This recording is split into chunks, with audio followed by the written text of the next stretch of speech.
Welcome back to the Integrity Ignite series. At the 1/3 point of our championship hunt, we've seen already a variety of drivers, and many of which have stood up to the challenge. These opening races have shown us an even higher level of quality and talent throughout the opening portion of the season than what we saw last year. And tonight in Talladega will be no exception. Welcome back to the Monday Night Tour. This is race 10 on the calendar for the 2025 Integrity Ignite Series season. Today, 50 drivers have registered to go at it in Talladega for 80 racing laps and 213 miles. This is the Granger Roads 213, live exclusively on FTN Broadcasting. I'll be your host for tonight's broadcast. I'm David Kreutz, commentating and producing. It's going to be another SuperSpeedway thriller, much like the one we had at the Daytona International Speedway. Currently, qualifying is on the move. 3 minutes and 48 seconds left on the clock with time to spare for drivers now. Not a driver has taken it to the timing sheets just yet. So you'll see almost 50 drivers on track at once, getting their time to put in those preparatory laps for the big race. The Alabama International Motor Speedway is the largest super speedway in the country, coming in at 2.66 miles, bigger than the Daytona International Speedway, and oftentimes it is an even faster circuit. Across the line, Michael Stroll will go as he goes for his first time lap. He will be among the many now taking it to the circuit for a, of course, 5-minute stint. Not a lot of time in qualifying for drivers to get the job done, and many of them, like Michael Stroll right here, will be taking it up to the very top of the track to get things started. Tonight's race, a special sponsor, one of the Domination Intimidation Racing guys. He's going to be the focal point. That is Daniel Foss in the number 38. Daniel, he's going to be someone we speak to very soon. Regardless of where he qualifies, he's bringing us the action today, and he's got a special product he'd like to, of course, share with us. I think for some of the real-life fans of the FTN Broadcasting Network, it'll be of great interest, and it's going to be something I'm sure all the fans on this network would like to see. We'll keep that a surprise for the time being, but Daniel is the man on the job tonight, helping us out with sponsorship. He'll put in his first time. He'll go 15th on the board. And as you can see now, he rockets all the way down to the bottom. 2 minutes left on the clock. Time to spare for most. Chad Mikus at the top of the board. Mikus was finally able to scrape the top 20 in a season that has been dismal so far. And I only say that because he's a driver with a lot of potential who put it on display last season. Top 5 of the regular season standings, but how many times are we going to reflect on the past until the results come back in order? Running one of his very original schemes in this Integrity Ignite Series tour, the 25 is back in red, white, and blue as he crosses the stripe and goes second to Sam Nieto. Nieto's at the top of the board by 1,000th of a second. Chris DeWeese in the chat room, thank you for stopping by. Right now, if we take a look, our defending champion is on the way. Tomorrow, Braxton DeWeese, although it's very likely he'll only race today, it'll be his birthday. 22nd for your defending Ignite Series champion. His final race, just at that drinking age limit of only 21. Braxton's been with us now on a part-time basis at least since 2023. Went full-time last season, won the title. He and Domination Intimidation Racing are looking to bring some of that late momentum from the early part of the tour into the month of May to continue ascending up the ladder. Multiple top 10 finishes, some strong top 5 runs, such as one at the Auto Club Speedway. Right now, Braxton finds himself 11th and on the cusp of the top 10. He fell back 2 positions in the championship after last week, but he's very close to that bubble. Vinny Tigner goes up to the top of the board. He's a former SNT winner at Talladega. He's there by 24 thousandths with Cole Fralick then second. Thomas Bressi with 20 seconds to spare. This is going to be a close call for him. He's currently very far back. He has the 3rd slowest timed lap of any driver now, but with 10 seconds to spare, I don't think he's going to have enough time to improve it. He swept the 2023 Talladega races, including a 100-lap all-green affair, but he's going to be working from the back tonight with no track position to speak of. Instead, in the last moment, Tom Wetmore grabs the pole position and steals the top top spot from Vinny Tigner. The sophomore driver goes head-to-head with one of the winningest in Octane Series history, including a Daytona win on the Tuesday nights. 5 minutes to spare until we go racing. Before we get to your starting grid, though, of course, we'd like to speak to the man of the hour in the number 38. Daniel Foss has been with us as a consistent competitor for the last year and a half, but today the story isn't necessarily just about his racing, but instead about what he'd like to bring to the table for the entire Integrity audience. Let's bring in your number 38 right now and speak to the man, Daniel Foss. Tonight, we're racing in the Granger Roads 200. And for the first time, of course, we got a sponsor for a race this season. Daniel, as you come into the broadcast booth, first and foremost, welcome. You're going to find yourself starting firmly in the middle of the pack. Got some room to work with, but I think tonight first we want to talk about your product, your brand new book that's releasing, and we're putting it up on the screen for the viewers right now. And of course, Granger Roads 213. This is all about the United States, and more particularly its history. Could you dive us a little bit more into it? Yeah, so I was riding a bike trail in my hometown one day, and just kind of got curious about the railroads that the bike trail had been built upon, and kind of went down a rabbit hole about the Granger movement, and kind of stumbled upon a story that I felt like hadn't really been told yet. And it's always been a dream of mine to write a book, so I got to dive into the history of my home state of Wisconsin and railroad history, which I've always kind of been a nerd for, and I got to shed some light on the political activism of some farmers from over 150 years ago. So it was a cool adventure. And of course, much before we had the automobile in the United States, railroads dominated the country, running from coast to coast in some cases. But you're focusing specifically on Wisconsin here, so I'd like to ask more specifically, what about this story compares to the national narrative? Maybe something of intrigue for those who are watching at home. Yeah, so a lot of people, I think, haven't heard of the Grangers. They're kind of like, they're a fraternal organization of farmers, and they created some laws back in the 1870s here in the Midwest that were meant to rein in the railroads and kind of make a more even playing field for the farmers. And the United States government actually kind of copied their work and put their own name on it, so to speak, when they created the national railroad regulations back in the 1890s. So it was almost a, kind of a ChatGPT copy paste, make it look like your own kind of deal. But a lot of what the national government did in the 1890s and early 1900s to regulate the railroads was experimented on in Wisconsin, Iowa, Illinois by the Grangers. And interesting to note, maybe something to be learned of myself. I told you about that.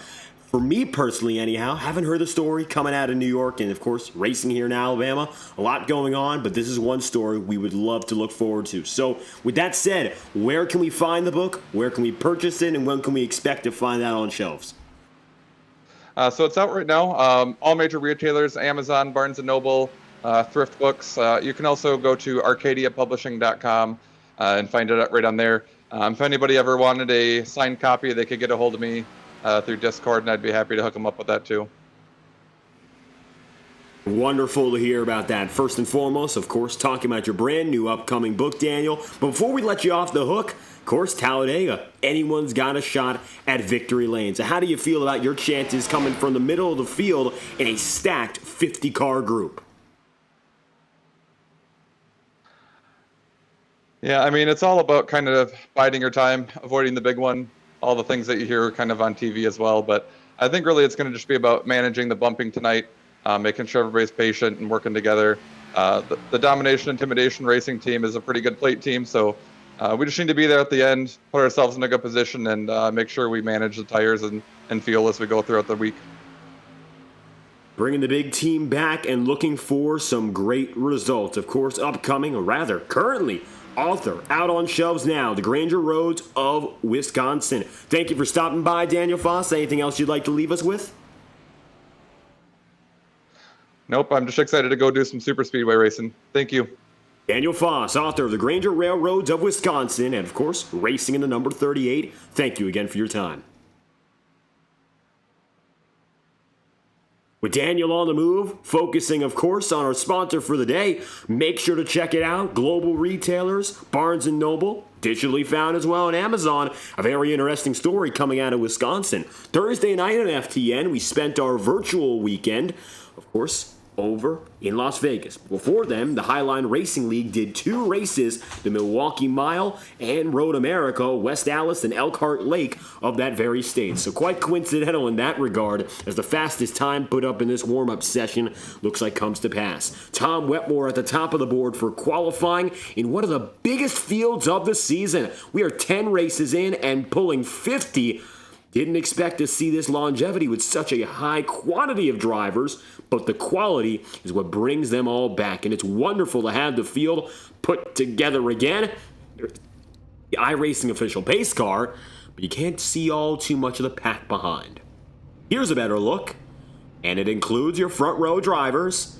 One of them for now. That is Vinny Tigner. Vinny finds himself starting on the outside of the front row, where he'll be accompanied by the number 69. That is Tom Wetmore. Wetmore's got the success to back up the stuff in qualifying. He grabbed the pole position for the Ignite Series race at Daytona and won the night after in the Octane Series. Next to him is Vinny Tigner, who earlier, in the past half year anyway, goes back to late September, he won when Talladega and SNT came together. That was his final win of the year in his championship-winning campaign. Cole Fralick starts third. Hunter Madalenas then goes fourth. Sam Nieto is P5, and Chad Mikas is sixth place. Seventh on the order from there will be Josh Christman with Gael Brooks, Ryan Potter, and John Steele rounding out the top 10. Then from there, you'll have Jacob Fife and Michael O'Raya for the top dozen. 13th is Seb Miller, Jared Davis, 14th. 15th place will then go, and that'll be Kyle Cooper, Paul Mikolajczyk, Braxton Deweese, and Justin Morton going all the way down the line to the 18th spot. Positions 19 and 20 held by Casey Shue and Ethan Lane. Rob Ackley 21st, Nick Tarbuck 22nd, Matt Press 23rd, and Matthew Thunhorst 24th, with your final driver in the top 25 being Michael Stroll. A few additional notables as you look further back. 30th place today will be Will Reichert, the number 67. 35th place on the day, Brandon Bernhardt in qualifying anyhow. You'll go down to P40 and you'll see Elliott Henderson in the number 37. And the 45th spot is Andrew Schaub. He tied dead even with Ronnie Osmer on time. The final time taken overall was Cody Smith. Cody today will start in the 49th place, and he'll find himself at the back of this field, of course, of 25 rows. Steve Durham, the only driver not to take a time, will begin at the back of the field, riding shotgun on a pack bigger than almost any we've seen in series history. It's the biggest pack we've had at Talladega anyway, that is in no doubt. Inside, Tom Wetmore. And to his high side, Vinny Tigner. Two drivers that have the experience to get the job done. And now they're alongside one another again. Tom found more success when he didn't grab the pole position on this 2025 Speed Week. Interestingly enough, he finds himself back in the front row again. Second straight plate race on these Monday nights where Wetmore's up there to begin with. Vinny Tigner's had a tale of ups and downs, of course, prioritizing his championship run in Saturday Night Thunder. But maybe today we'll see a little bit more out of him in the fight for his first career Ignite Series win. He's come close before, but it's a big field and it's a long way down if he doesn't stay up in front. Green flag will fly with Tom Wetmore in control to the inside, and on his high side is Vinny Tigner. Welcome back to Talladega. We are green going through 1 and 2 at the biggest superspeedway in the United States.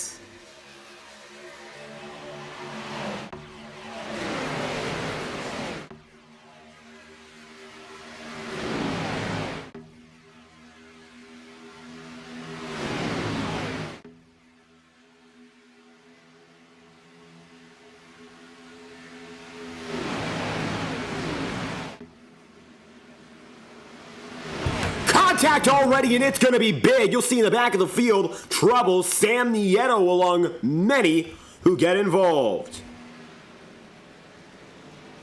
Field slows down. Nieto straightens it up, but the caution is out.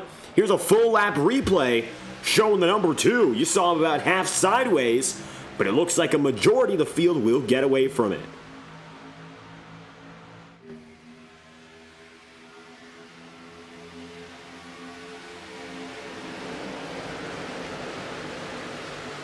Upper mid-pack, of course, is going to be primarily involved. Nieto starting strong. He qualified in 5th, so to see him around turn so quickly, not very similar to what we've seen mostly at Talladega.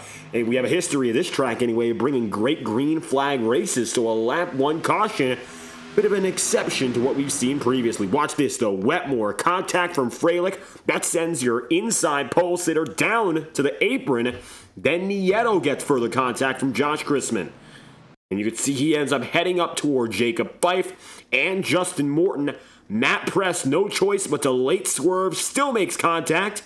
Morton into Nick Tarbuck there. And that's where the number 29 gets the worst of his damage. As you take a look down and under, Morton to the inside, Nick Tarbuck is as well. And the caution is immediately out. While the majority of the field gets away, Morton is involved, and he's going to end up to the inside of the circuit. Daniel Foss gets by right there, but Nick Tarbuck gets some of that front-end damage. Matthew Thunhorse with contact, Jacob Fife, and Matt Press. It all begins with contact to Tom Wetmore, and the 69 finds trouble early. Although it looks like minimal, if any, damage.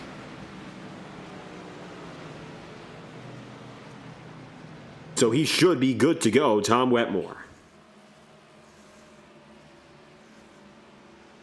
And while he's going to lose the race lead, the best thing is he didn't lose too much control of that car when he shifted down to the inside, and his race is very clearly recoverable. Sam Nieto has been unfortunately involved in multiple lap 1 incidents this season across both series, the Ignite and Octane series. This one, again, he finds himself a bystander more than anything else. And number 2's back end is severely damaged.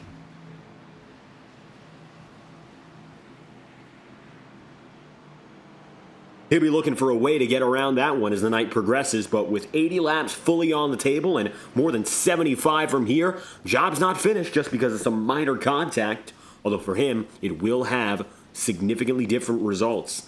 Motor's not blown, he can continue on, but we do have 2 on pit road, and it looks like now, at the line, Thomas Bresci 1 lap down, as is Justin Morton. Morton going to remain on pit road. Bresci back on the way. There's Jacob Fife in the number 36, a little bit further behind as well.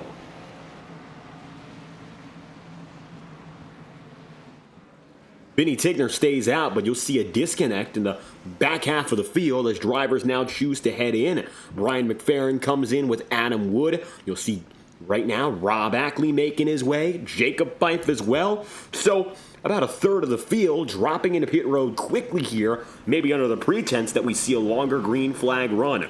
Wetmore and Freilich, some notables at the front of the field. Paul Mikolajczyk, Braxton DeWeese, Matt Press, just a few as well that decided to make the call.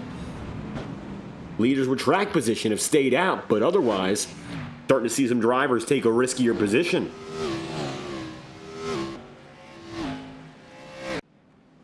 And at the front of the field now is Vinny Tigner and Chad Mikus, your top 2 as it stands. A few more decide to go in once again. There's Hunter Madalenas, the 0-7, dropping in for his second pit stop of the day. And you'll look behind him, Ronnie Osmer stays out here, so another divide in strategy, just trying to top it off even further. Tyler Hensley in the number 5, but Thomas Bresci goes in. Jacob Fife is going to retire. He'll be the first of the day to drop out. The number 36 is now 1 lap down, and he might fall further. Justin Morton, 2 laps down, getting damage repaired. Wasn't able to make it around the track, so he'll fall back significantly compared to those involved in the lap 1 wreck.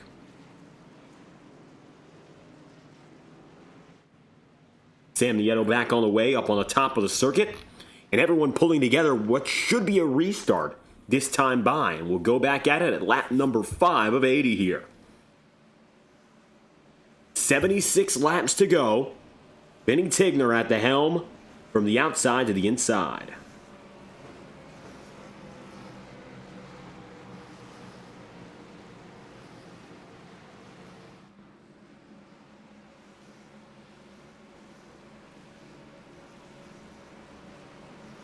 Michael Araya and John Steele up into the second row here. Minor gains when you consider the full 50 position gain, but some quick ones for these two. John getting up from 10th to 3rd, and then behind him, Michael Araya going from 12th to 8th. So, in total, these drivers have made up a combined gain of 15 positions in these opening 5 laps. Strong start for these two, and there's still a lot more to come. 6th up to 2nd for Chad Mikus. And he, of course, is looking for a good race. Why not get it done here in Talladega? He's got himself a victory from the Atlanta SuperSpeedway, the 1.5 mile configuration in Hampton, Georgia. But it isn't, in terms of the size and scope, quite the same as the big 2.66 miler here in Alabama.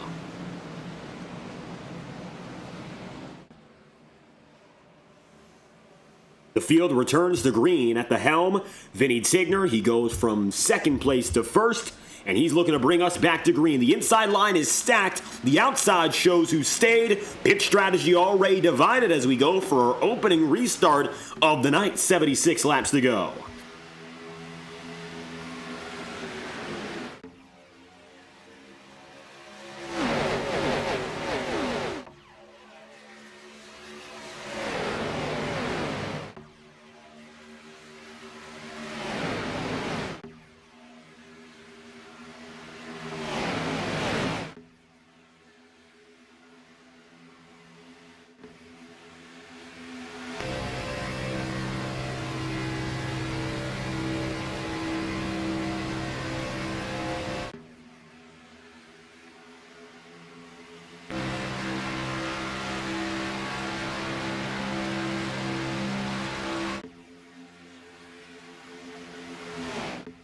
At the line, Chad Mikus is going to eke just ahead. The outside groove, while it might have a few less drivers, is not at all weak. And it looks about dead even going into these opening few laps.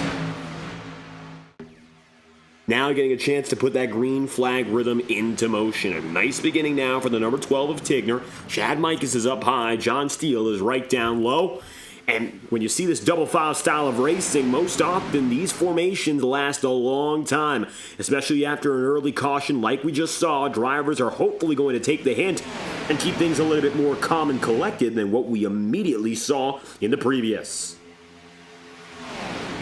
Whether or not, of course, that warning is taken seriously depends on what goes on at the front of the field. And right now, you got some steady veterans up in front. Although Tigner is only a sophomore driver in the Integrity Racing League, he does have the expertise of Saturday Night Thunder and the Iora Cup Series, and he's a regular on FTN Broadcasting, even if he is part-time in the Integrity Racing League.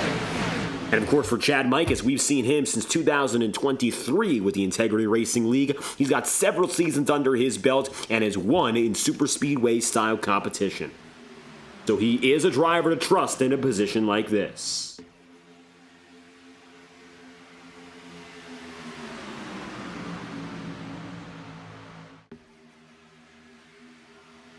Up high, Will Riker, number 67.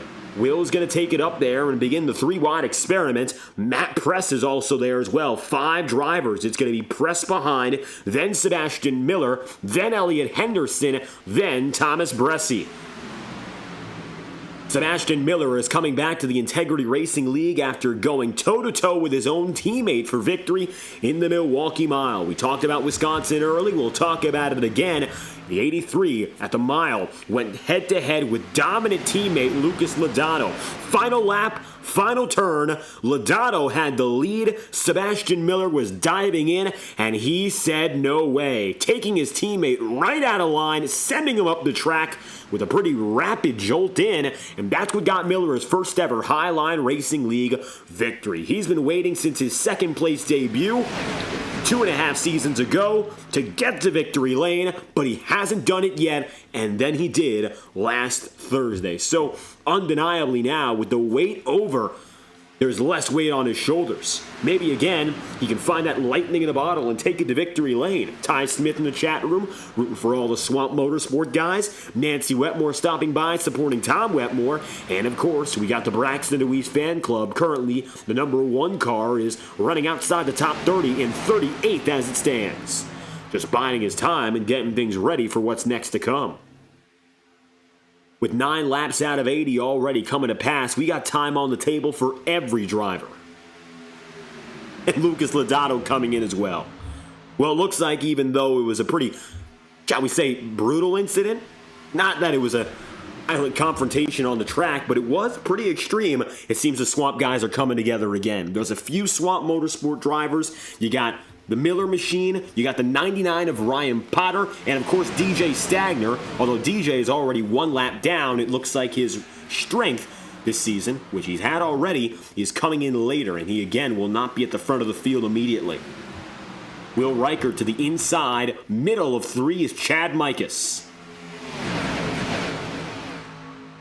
And up on the high side remains Matt Press. Press able to get away from that incident he was involved in quite well. And now to see those guys recovering from the early problems. Sam Nieto, who was turned around about 40 degrees. It looks like he's gotten the damage fixed up and he's back on the way. Sam at the line was in 11th place. He's just about there right now. It really doesn't look like a significant difference. It's hard to tell with these rows going back and forth. He'll be running about 11th, 12th as he's in the 3rd or 4th row back. Now it looks like about the 5th. And the outside groove keeps it even. 3 wide middle at the line is Mikus. Chad will lead that lap. Looks like instead of a risky 3 wide maneuver, we got ourselves calm running in formation. Now, this begins the debate again. Is the single file racing safer, even though it might not be as exciting, or is it better to keep it close like this and try to run it out? I think for these drivers right now, single file would be deeply unsatisfying, but at the same time, it's very hard to make a pass when you're in a position like this. 80 laps of racing at Talladega. Yes, that's what's on the docket today, but I wouldn't say for certain, I think based on what we're seeing right now, a lot of those 80 laps are not spent actively passing. Instead, they're spent passing time. Now, that's not to fault the drivers. You'd much rather see green flag action at 190 plus miles an hour. But at the same time, you can't expect for every lap to be a barn burner in a position like that. Down to the inside is Justin Morton. He'll get away from the field here. So you'll see a conservative style of racing, even if they run 3 wide, even if they run side by side directly. It's not necessarily about how close they are in terms of line by line. It's more about what they do in their own line. You're not seeing Will Riker right now actively try to go up there and block Chad Mikus or his runs. You're not seeing Mikus right now go up to Matt Press, and you're certainly not going to see Matt Press from the high side trying to cut all the way down to the bottom. I don't think it's going to happen. And currently it looks like Reichert has himself very comfortable on that inside, although the middle groove has done well at leading a few of the last laps. I think Chad's going to have a good run again at the line. I don't think these laps led is anything indicative of a race win today. I think it will be quite the opposite, in fact. Really, it's happenstance whoever ends up leading at the end of the lap. I think for Chad Mikus, it just comes from having the best of both worlds right now. The side draft is pulling him from the inside and the outside, and he's got some comfortable help right now in the form of Kyle Cooper. Will Reichert, and down to his inside as well, Michael Araya.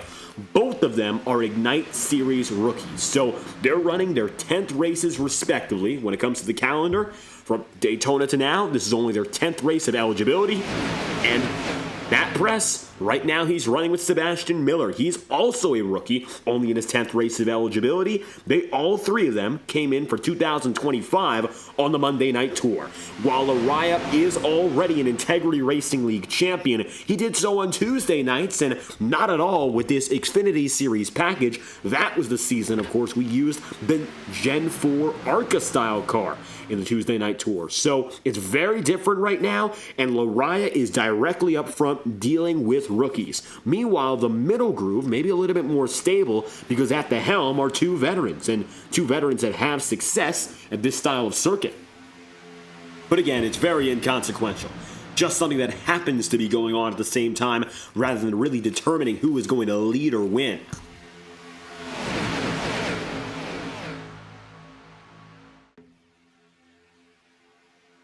Although JTM sees struggles as a team with Justin Morton falling back quickly, looks like right now one of their flagship guys in Thomas Bresci has kept it in the mix.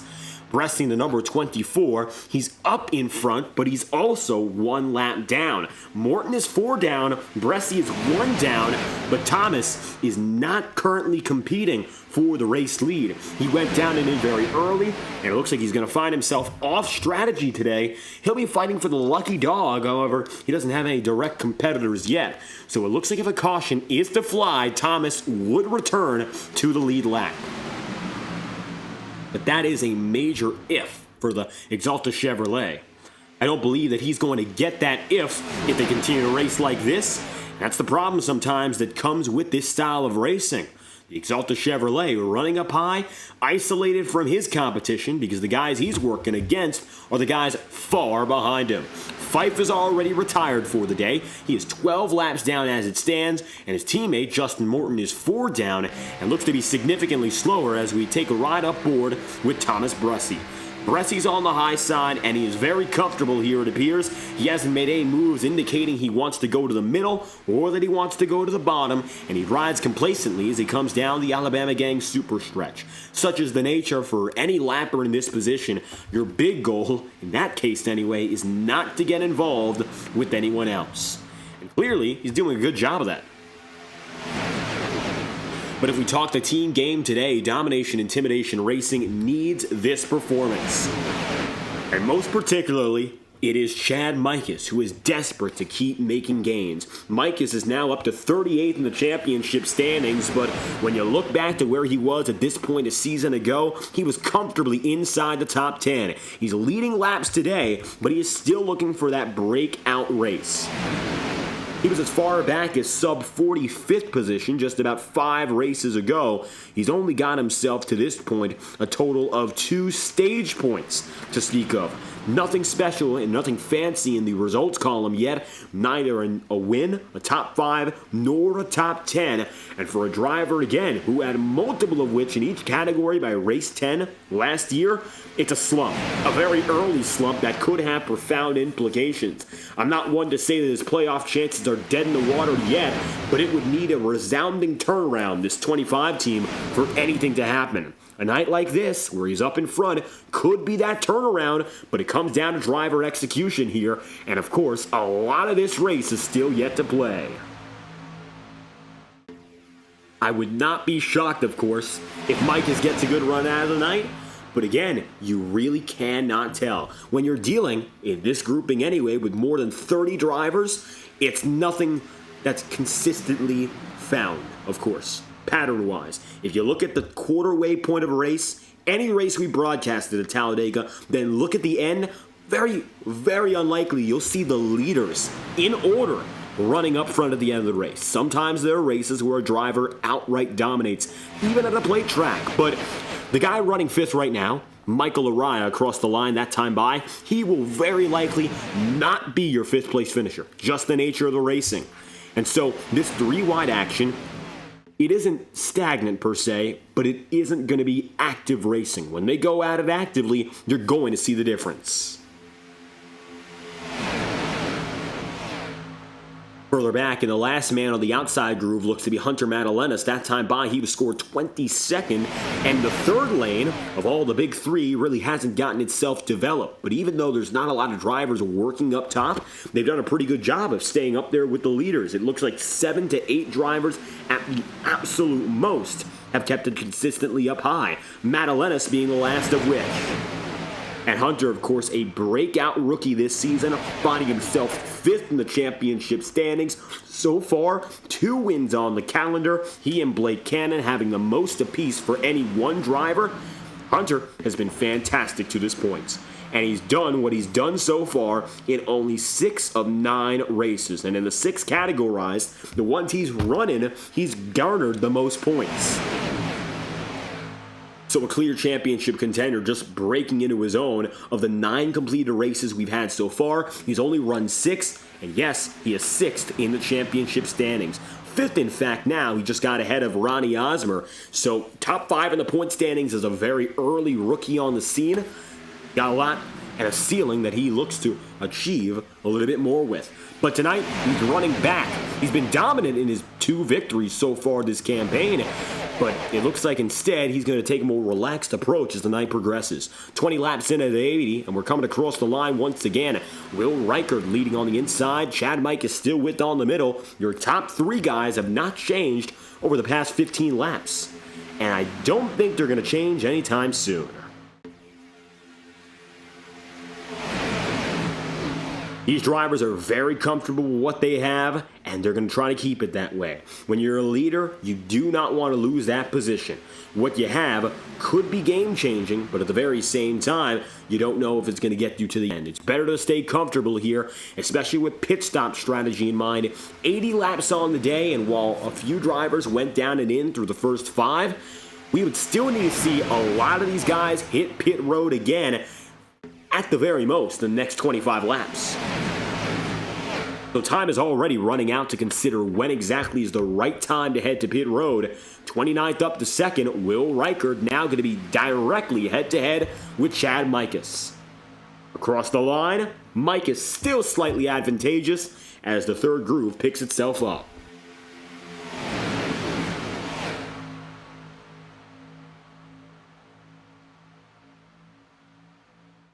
Matt Press falls back maybe about 2 car lengths, but he'll get himself back up using the back straight.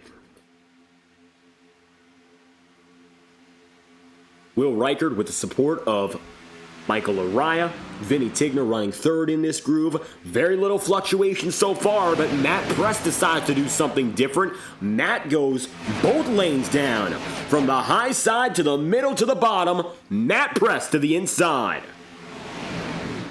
And he goes all the way.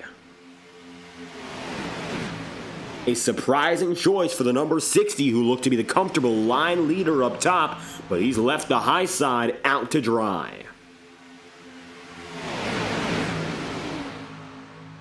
So Matt's got himself an opportunity down low to go directly head-to-head with Chad Mikus. Furthermore, you'll have Kyle Cooper, Will Reichert, of course, right there as well. Reichert being the leader of the inside group for so long, some 15 laps. Don't know how exactly he's going to respond to this. Of course, he's let Press in. Can't do much else right now, but Matt going toe-to-toe. The inside and the middle are still with one another.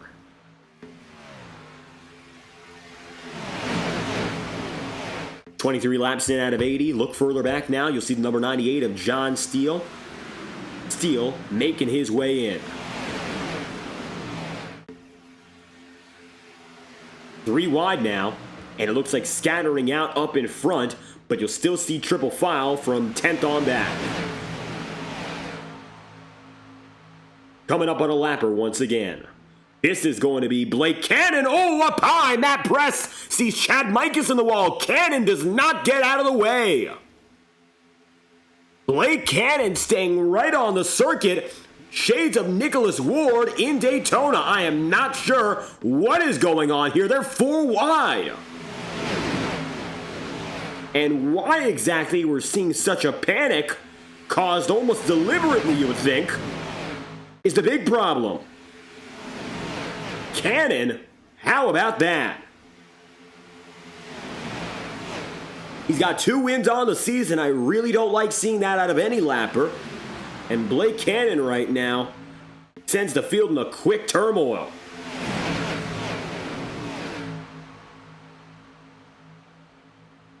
That is not what you'd like to see up in front. Not at all. And Blake Cannon is still going at it, and as if he's fighting for the lead. Mind you, he is 1 lap down, and his direct competitor is now 2 cars back in Thomas Bressie. I can only think that he would do that to ensure he stays ahead of the 24. Either way, that was very risky, and I don't think that's what you want to see out there at all, and I'm figuring the drivers are not happy either.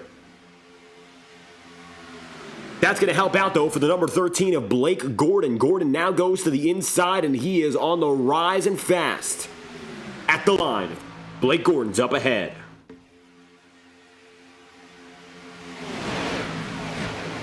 So a big shift in this racing order. Will Reichert, Vinny Tigner is still up in front. Michael Araya is too.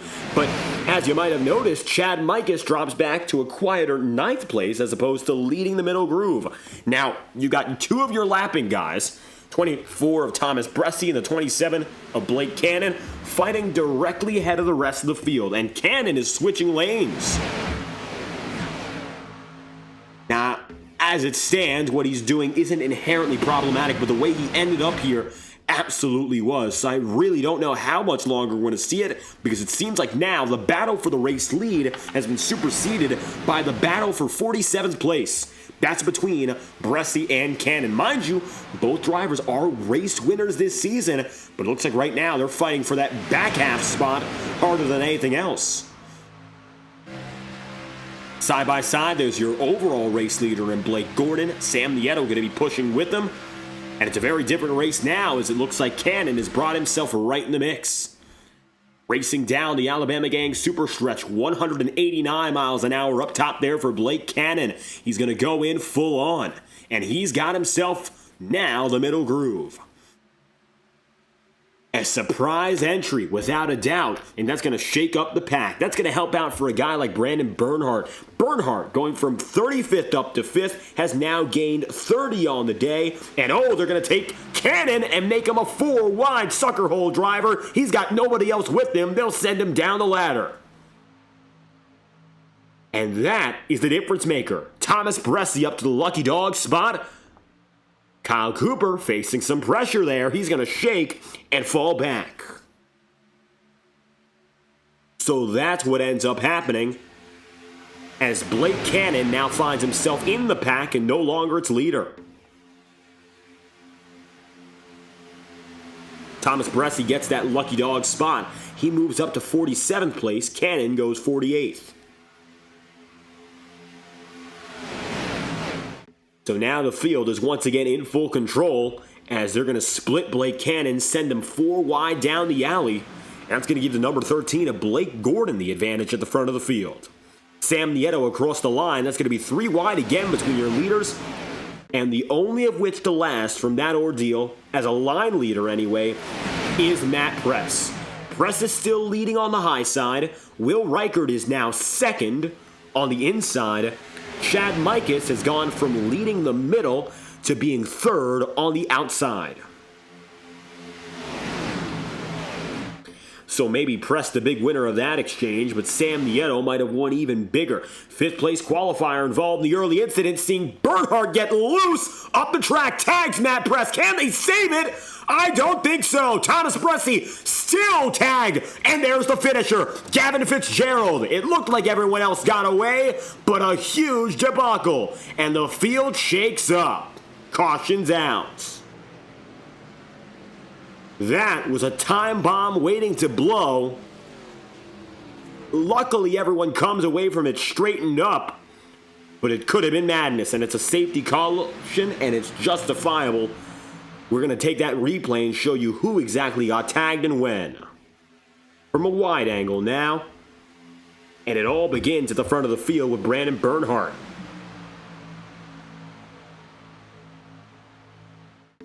The 81 was up top at the time of the incident, running the second groove, working with the third. Then contact. It starts with Bernhardt. Bernhardt gets tagged by Ronnie Osmer in the back end, then goes up to Matt Press. Osmer looks to have it straightened out.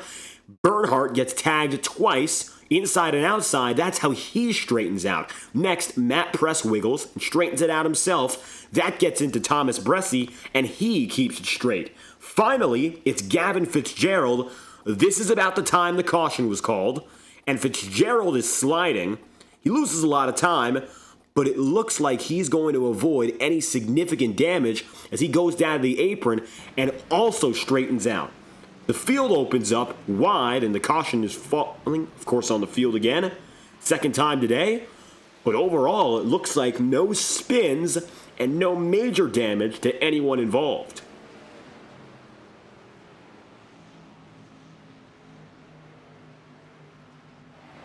Yellow flag is out, and it is time for everyone to hit pit road. Sam Nieto, of course, as the leader of the field, is no exception.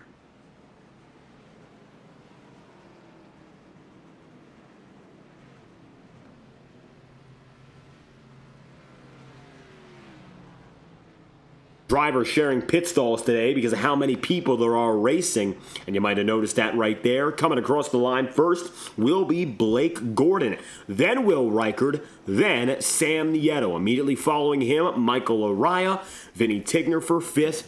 You'll have the number 98 immediately subsequent. Then you'll have Tom Wetmore, so that's a group of 2 teammates across the line, John Steele and Tom Wetmore. And just after him, it'll be Hunter Madalenas, Kyle Cooper, and Eric McFarland. Got a few holdout at the front of the field. Chad Mikas for 1. Got Thomas Bressi taking the lucky dog spot. And the battle between Cannon and Bressi, Thomas ends up getting the advantage by holding fort.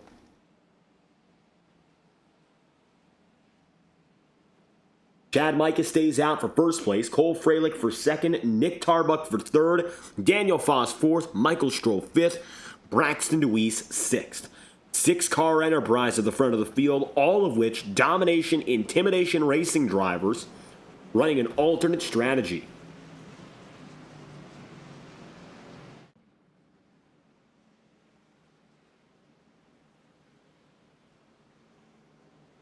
So while the majority of the pack comes in, one team decides to go at it different as we rapidly approach our halfway points. Heading to 1 lap to green, it'll be lap number 33 for our second restart.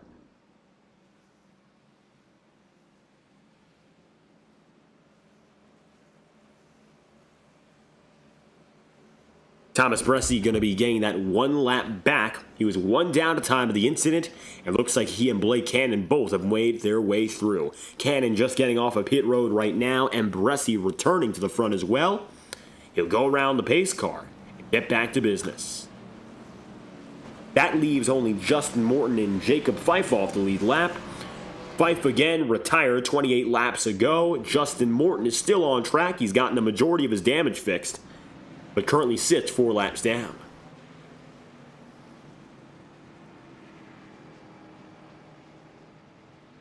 So at the front of the field, here we go again. 1 to green is signaled. Domination, Intimidation Racing holds the keys to the kingdom, 1 through 6. And you got Cole Freilich there, of course. Freilich goes high. Mikas has Tarbuck. Daniel Foss will be with the number 15.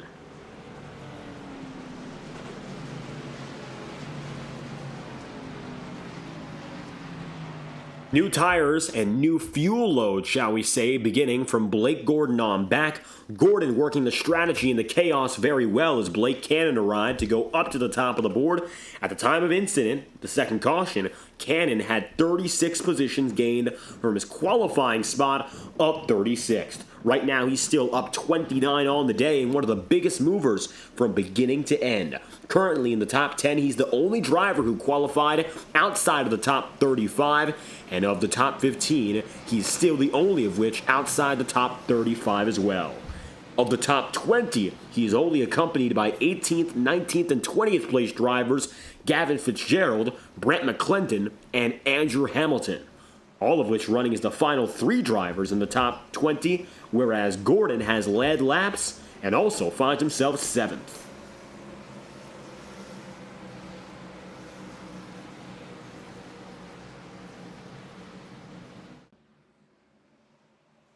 The iRacing official pace car ducks in. Cole Freilich up top, getting a chance again. He qualified 3rd, a strong start for the number 15. One-time podium sitter this season, the rookie has a lot to prove. His career best finish coming in as 2nd place, directly behind Thomas Bressi in Kentucky.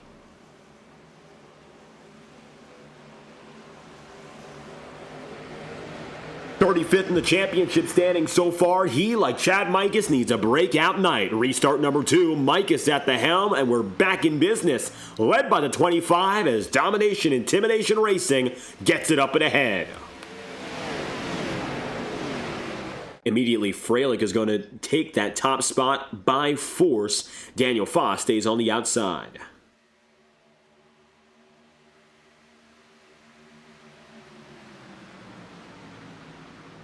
Side by side and exclusively double file now. Let's see who decides to be the first driver to take it 3 wide. Right now, nobody has.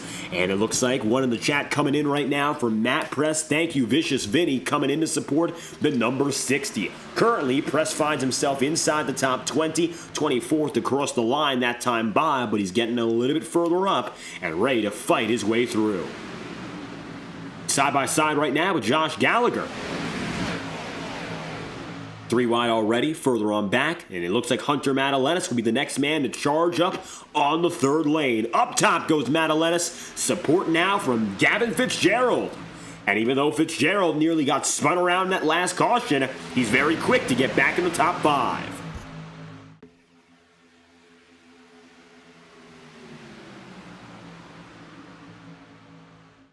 Fitzgerald and the number 14 team will not be denied based on a little bit of a shakeup. Just 5 laps to go. Nearly getting turned around through turns 3 and 4. The 14 team is back in action and holds the high side well. Will Reichert again a line leader, this time through the middle. Daniel Foss to the inside, your title sponsoring man. Once again, if you're joining us a little bit late live on FTN, we'd like to thank Daniel Foss for his support for tonight's race, the Granger Roads 213. Check out at your local retailer or online at Amazon the brand new book, The Granger Railroads of Wisconsin. Authored by Daniel Foss, it's an insightful look into the specific history of railroad work in Wisconsin. Now, if you're a history buff or you'd like to support one of our drivers, you can do so in physical locations, retailers such as Barnes & Noble, or look it up online through trusted partners like Amazon. Daniel Foss bringing the action not only on the racing circuit, but also with the pad and pen. And he's got a great book coming out, and I'm very excited to take a look at it myself, and I highly encourage each and every one of you live on FTN to check it out. The Granger Railroads of Wisconsin, signed copies available. Contact Daniel Foss through the Integrity Racing League Discord server. He's now to the inside and 3 wide for the race lead, and this is the highest spot he's running all night long.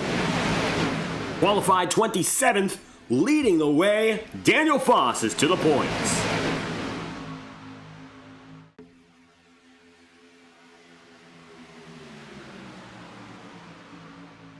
Daniel's got Will Reichert, though, to contend with, and so far, Reichert has been given a lot of trust as the line leader. And it looks like a little bit more than what we've seen of him all season long. Reichert got some time in the sun at Daytona, absolutely, but for more than 20 laps now, this number 67 has been at the helm, either of the inside or the middling groove. Now, Cole Fralick and Daniel Foss push out once again. This gives Foss an advantage of a few car lengths. And at the line, he's got it.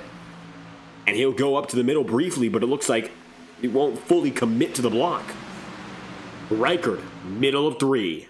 Surging out with about a half car length. These battles might not matter for the long term, but you're starting to also understand who trusts who in the heat of the moment. Right now, Will Reichert is getting a lot of seat time at the front of the field, and drivers are getting very familiar with seeing his back end. And that's where you start to get that trust and familiarity of who you can push, who you want to have push you, and who you know you can communicate with well.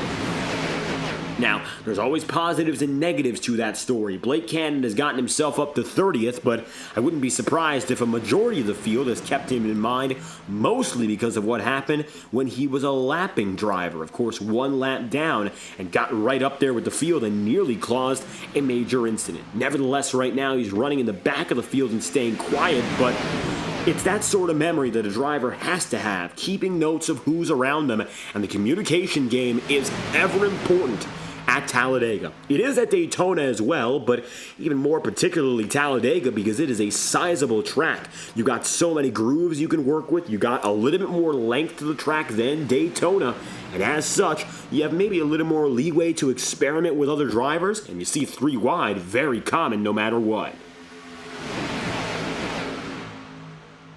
Will Reichert still there, leading the middle. Hunter Madalenis now is on the bottom on the inside. He's got control over Daniel Foss. Madalenis, 2-time winner so far this season, is looking to make a rumble. And he's looking for his 3rd. At the line for lap number 39, it looks like your lap leader was Reichert, then Fitzgerald, then 46 thousandths of a second behind Hunter Madalenis.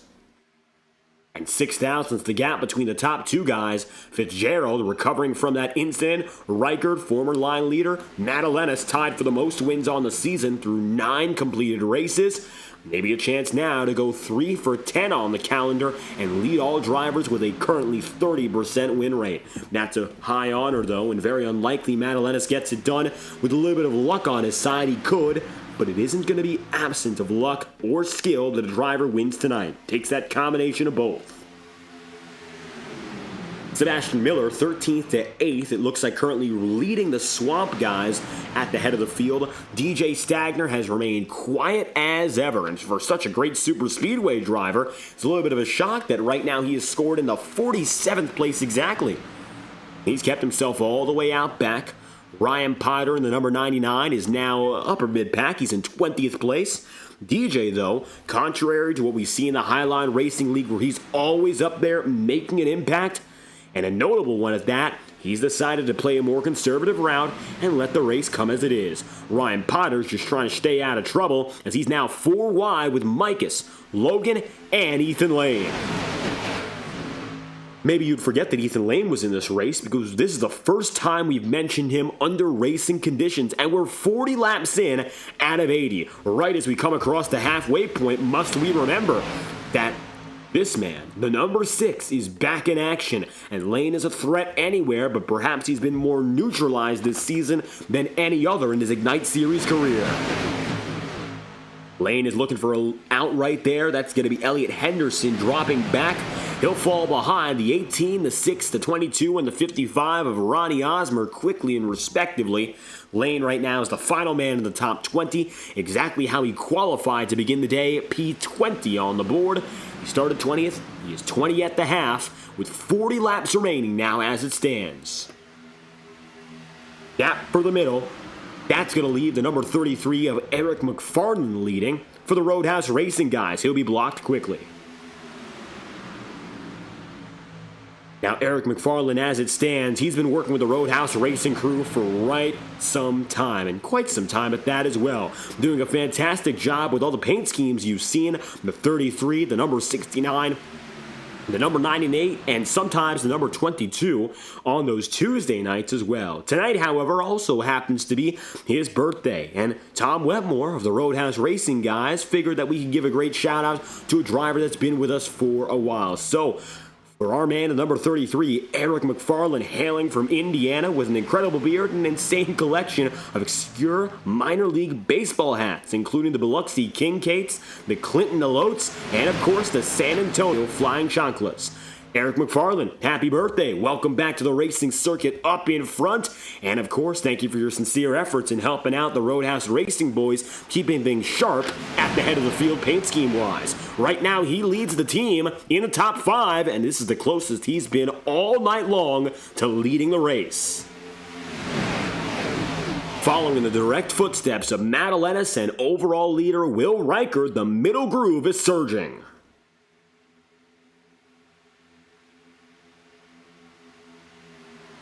Outside line, Gavin Fitzgerald and Matt Press, 2 rookies once again working with one another, and the field gets strung out.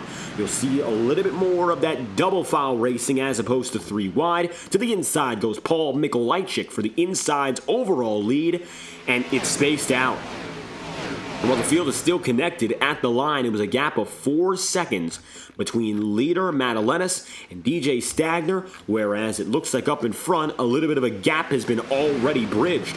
Paul Mikolajczyk drops down from the middles of the bottom, and at the stripe, he'll get to lead his first lap of the day, only to be denied by Will Reichert. Reichert only 1/100th of a second faster that time by. McFarland now looking to push that number 67 a little bit further. Take a ride on board now with McFarland.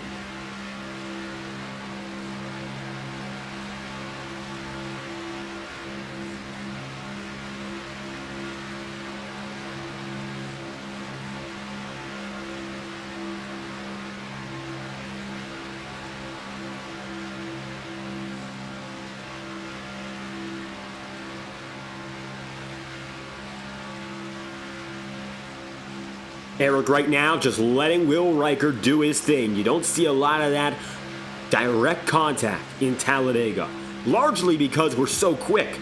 and also because we go through corners just about as much as we use the straightaways. That's the difference between Daytona and Talladega.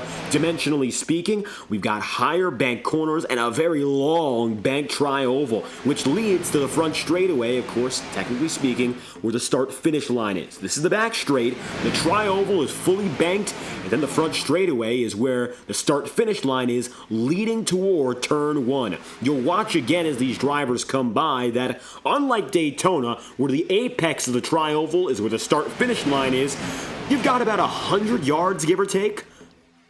Maybe a little bit more than that, but nevertheless several hundred feet from that apex all the way to the start-finish line. At Daytona, your start-finish line will be right around here.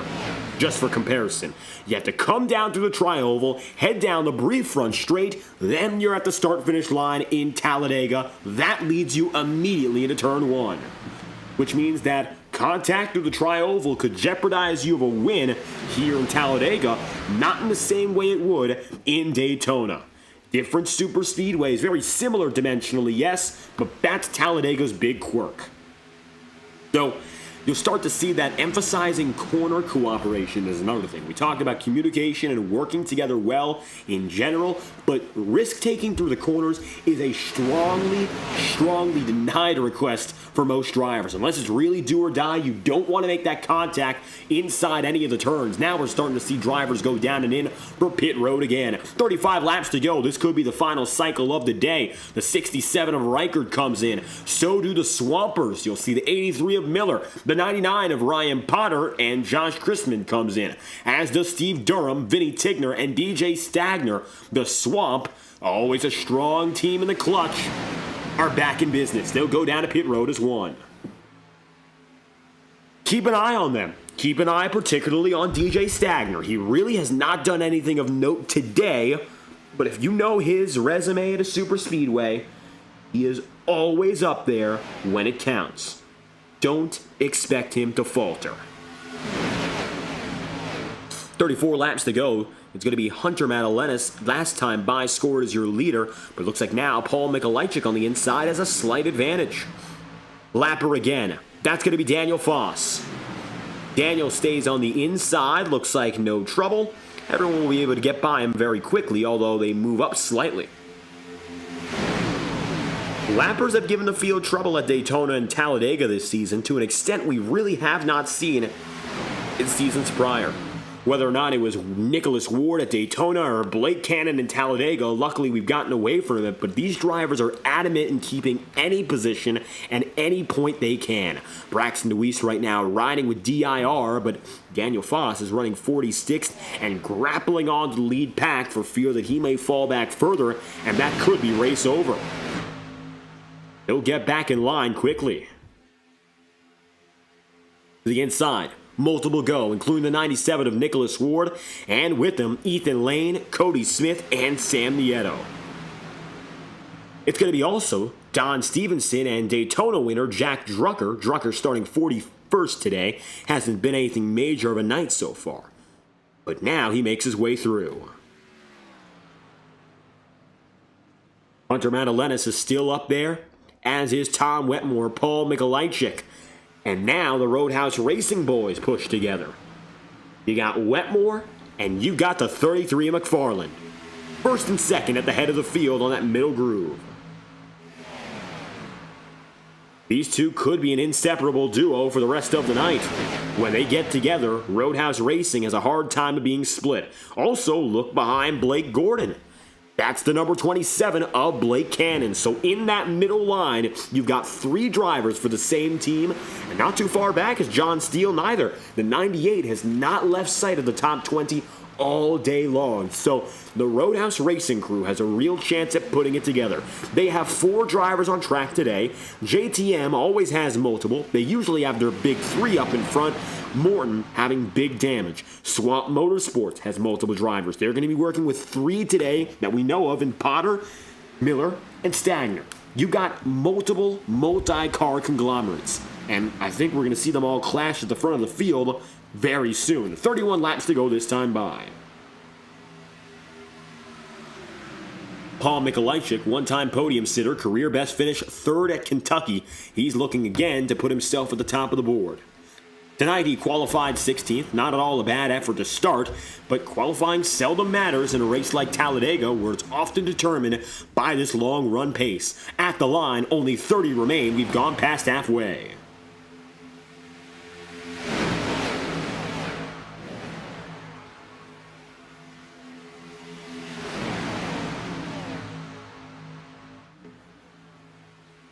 Racing down the back straightaway.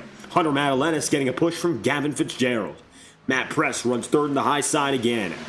A little bit of breakage on the inside, but since they're all so even to each other by virtue of that side draft, you haven't seen any pulls or part from the inside or the outside.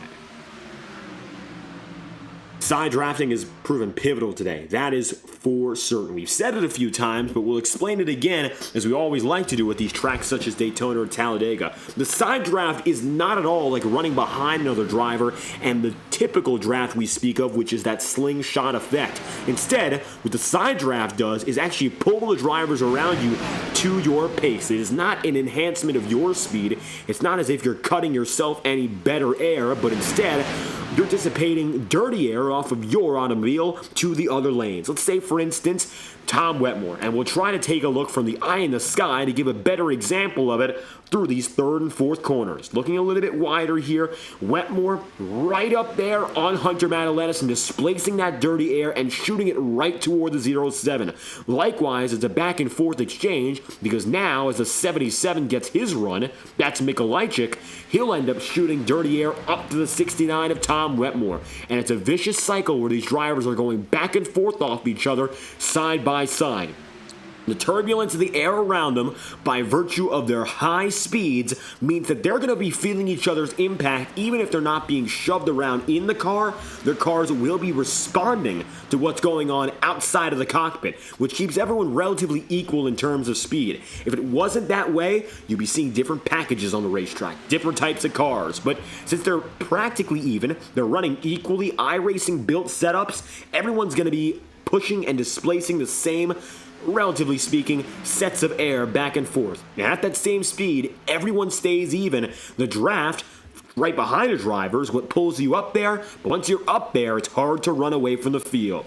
In the last 25 years, maybe only once or twice have we seen a driver really run away from the pack in Talladega or Daytona. I can think of Dale Earnhardt Jr. once in the Busch Series, and I believe 2003 doing so, but it's very hard to think of an example for the Cup Series. And that is not including a two-car tandem package in which drivers could run away with another driver of their choice.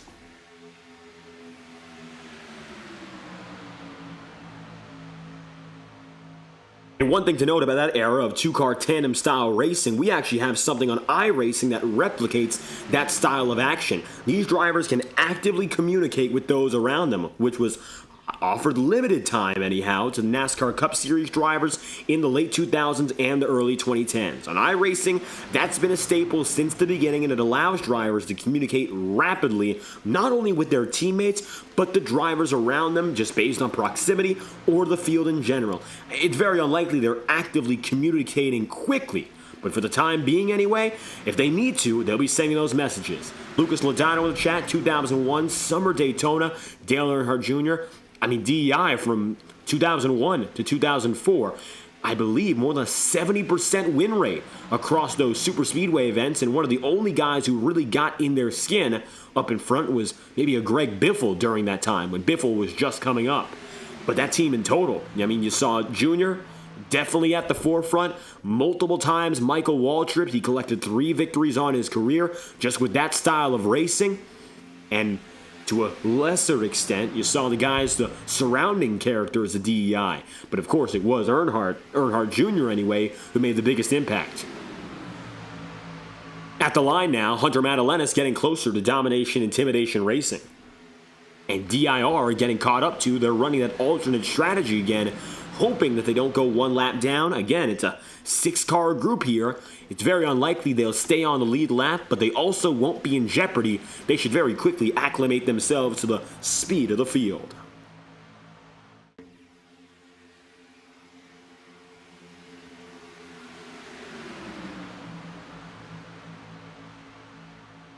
Coming to 25 laps to go and counting down now. Final pit cycle is still inevitable for the majority of the pack.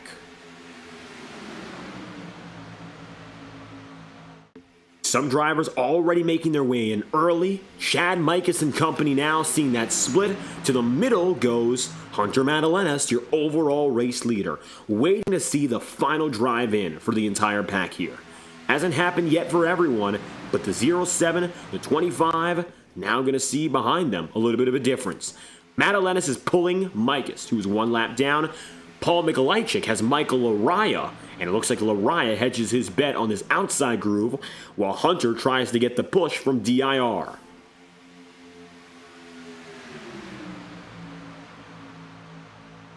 Side by side, now you're going to see 3 wide again. There's Blake Cannon, and it looks like he'll fall out of line and drop back in with Blake.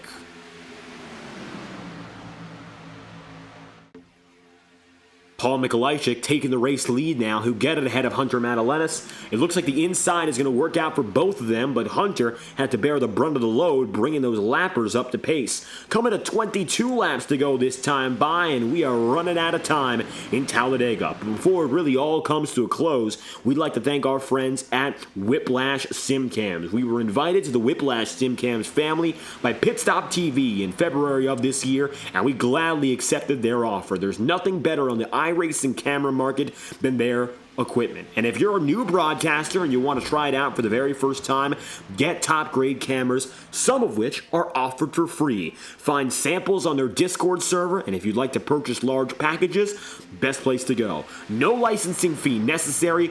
Each car and track package costs $5 a piece. That's it. If you'd like to learn more, visit Whiplash SimCams on their social media services. Thank you again to Pitstop TV for welcoming us in to the Whiplash SimCams family. With 22 laps to go in Talladega coming up toward the checkered flag, let's crank it up from the Granger Roads 213 as the field descends down the Alabama Gang Superstretch.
Coming to 17 laps to go. Last time by, JTM's Thomas Bressi dives in, and it's clear now that those final pit stops are being made and fast. At the line this time by, it looks like you're going to see Tom Wetmore get up to the head of the field. Michael Araya with him. Paul Mikolajczyk as well. Final laps are approaching as we are now up to lap number 64 of 80. 17 laps to go.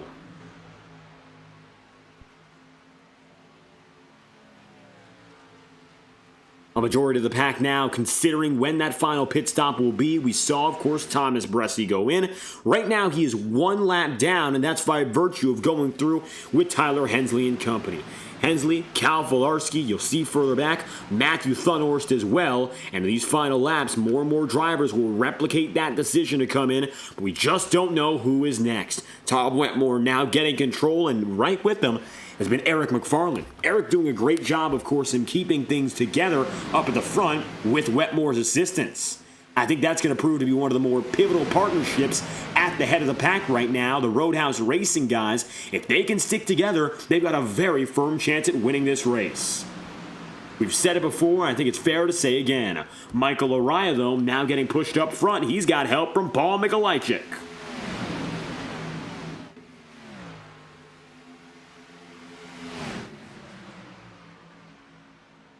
69 Tube Tech Chevrolet, not a Chevy Knight anyhow. He'll take the Toyota Supra rather up in front. Toyota's 1, 2, 3 on the high side. It's All-American down low. Tom Wetmore keeping it top, but there goes Hunter Madalenas. Hunter drops his way in. Coming with them is going to be Elliott Henderson.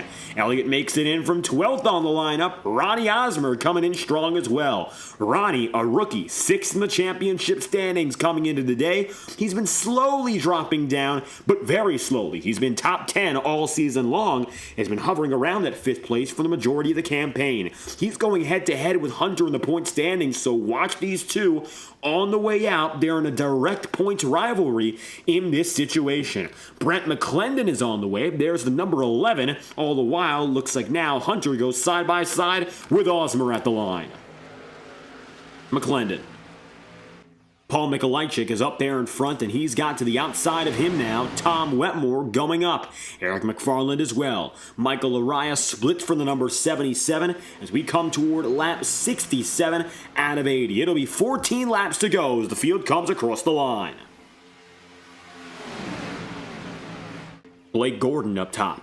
You'll see him go 3 wide here with Blake Cannon in. There is the number 3 of Michael Stroll. You might notice tonight that Michael is running a little bit of a different paint scheme compared to usual. And that, of course, comes in very familiar fashion at Daytona. Throughout his NASCAR Cup Series career, Dale Earnhardt Sr. was able to come away with 10 victories at the Alabama International Motor Speedway. And who else but the Intimidator to embody tonight as we come back to Alabama, running in what was his later career paint scheme, which we knew well with the Goodwrench Chevrolet branding. It's a mix-up tonight. It's Dale Jr. sponsorship from his Busch Series championship days, AC Delco, but it's very clearly that black, nearly all black, number 3, that rose to championship fame with Richard Childress, and that's when Earnhardt was able to collect his final championships in rapid succession in the early 1990s. 1998, victory in, of course, Talladega, or rather Daytona 500. His final ever win came here in Talladega in 2000, making up nearly 20 positions in the final 10 laps. And of course, one of the best ever to go at it, SuperSpeedway Racing, and Michael Stroll, no slouch at the big tracks as well. His primary success in the Integrity Ignite Series anyways come at tracks bigger than 2 miles in length. Caution's out, and we're going to have ourselves a brief sprint to the finish. Yellow flag is out for the 3rd time today here, and we're going to find out why. And looking to see what could have caused it, the caution is out. The front of the field looked to be just fine. But at the time of incident, we've got trouble on the track. And it looks like now with the yellow flag out, taking a look overhead and trying to get a grasp as to what the issue was. Can't quite tell. Caution is out, however. And taking a look overhead, 2nd and 3rd pack, we're coming through the front straightaway, and we see it. We're going to bring you the replay right now. The caution is out. we think we've drawn a bead on what it was. Ronnie Osmer, one of those involved here. So take a look back. As they went through 3 and 4, this is when it gets dicey. Yep, Steve Durham. Durham shot up the track and then into Madalenas, into Osmer, into Brant McClendon. That is critical for the championship race, mind you. Your 5th and 6th place drivers and points involved. And Elliot Henderson also there. Henderson drifting around. Madalenas gets it straight again, but he gets pounded into the wall. We will have less than 10 laps to go from here as the field gets together for the 3rd caution of the day. Paul Mikolajczyk comes into pit road.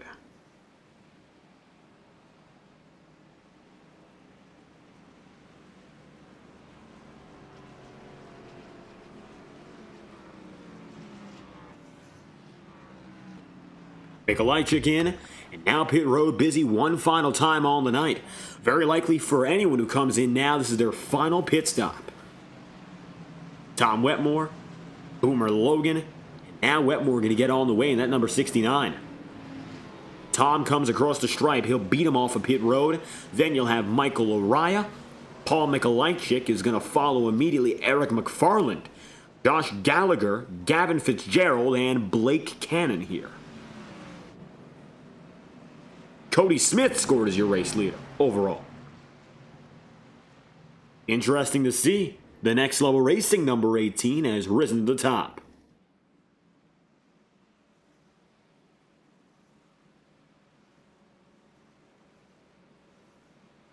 Time to spare under caution. The number 18 of Cody Smith finally getting his time in the sun as well. It's been a revolving door of drivers up at the head of the field, and it looks like, again, Smith is one of the many who gets a chance. We'd like to thank our friends at Next Level Racing and Sim Motion for their dedicated partnership to the Integrity Racing League. And they have made tonight happen, and they've made the past season happen with splendid success so far for all of our drivers. First and foremost, the dedicated veteran sponsorship we've had of Next Level Racing. They've been with us since the beginning of the 2023 season with brand ambassador Cody Smith, and there's a reason this partnership has continued. Next Level Racing is second to none when it comes to high-quality sim racing performance products, and their website is proof of just that. If you'd like to purchase a new sim rig or any hardware of your desire, visit nextlevelracing.com and use promo code INTEGRITY24 to save 5% off all items at checkout. Next Level Racing and the Integrity Racing League are a partnership that can't go wrong. We'd like to thank Cody Smith for being our brand ambassador, and of course the Next Level Racing crew for sticking with us now in a 3rd season together. Or scan the QR code, of course, at the bottom of your screen to directly go to our sponsorship link. And a new friend in Sim Motion has come along for the 2025 season. Visit their website at us.sim-motion.com. Use promo code INTEGRITY to save 5% off at checkout once again for all and any purchases. Leading sim racing vendor with a lot now of that skin in the game, we'd like to thank Sim Motion for coming aboard for the 2025 year and supporting us at the Integrity Racing League. Thank you for tuning in tonight. Thank you, of course, to Sim Motion and Next Level Racing. Now, Cody Smith looks dead set on leading us in with what will only be 9 laps to go.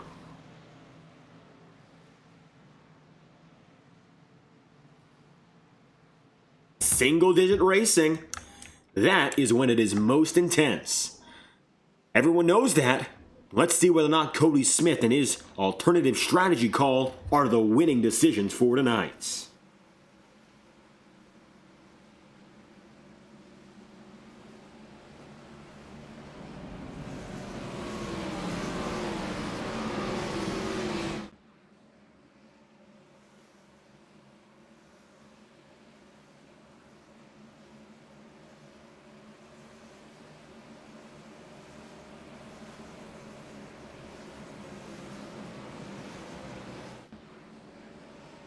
Nine laps remaining when we go green. Will Reichert going to find himself again in the first 3 rows. He finds himself 6th overall. Tyler Hensley had himself a great race last time we went at it 2 weeks ago. He's looking to get back himself up into the podium. Maybe he can do it again. He finds himself scored in 8th right now from 32nd on the grid. He has gained a total of 24 so far, and time is still to spare.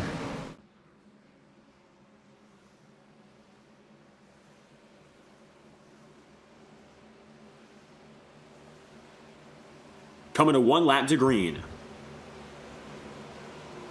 Cody Smith and Ethan Lane are your front row, both of which haven't shown much of that up in front so far tonight. Ethan Lane is a contender anywhere. Cody Smith qualified 49th. A tale of 2 completely different races, and they've come together at long last. 9 laps to go. Here we go again for your 3rd restart of the night. Smith gets the ball rolling, and he's got him up and in front.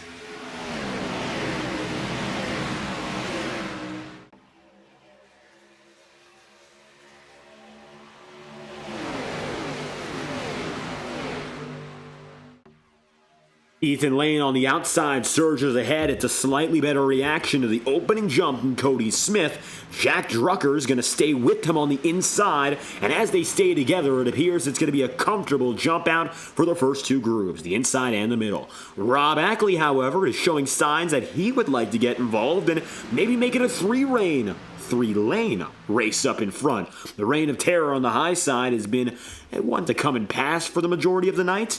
But if Ackley finds support up top, we might see it go high side, middle, and low till the job is done. Coming across the stripe again, 8 laps remaining.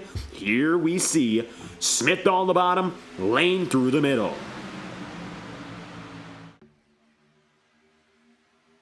Sam Nieto runs 4th overall. Again, he qualified 5th tonight, got involved in that lap 1 incident. He was able to get back up front rapidly, but he hasn't shown much of that early speed for all the day. He's gotten back up front. Oh, we got big contact. Michael Orion Company going around. Gavin Fitzgerald slides. The caution will fly again. It'll be your 4th of the day. Yellow flag is out. Here's a replay and a fast incident.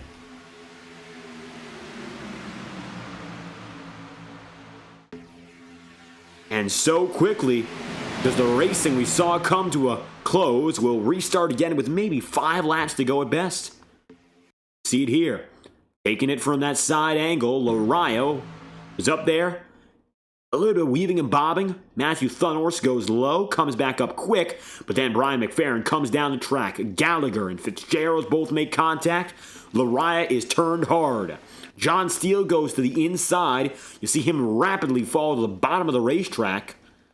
And then Cole Fralick gets away. Gavin Fitzgerald sees Michael Lariah slide.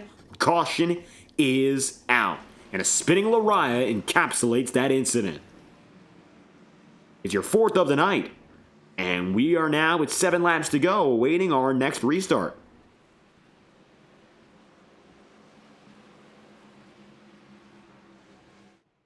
Next and potentially final. Mind you, we do have up to 3 overtime attempts.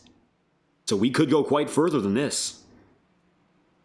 That is all at the discretion of the field, however, and dependent on whether or not they played calm and collected.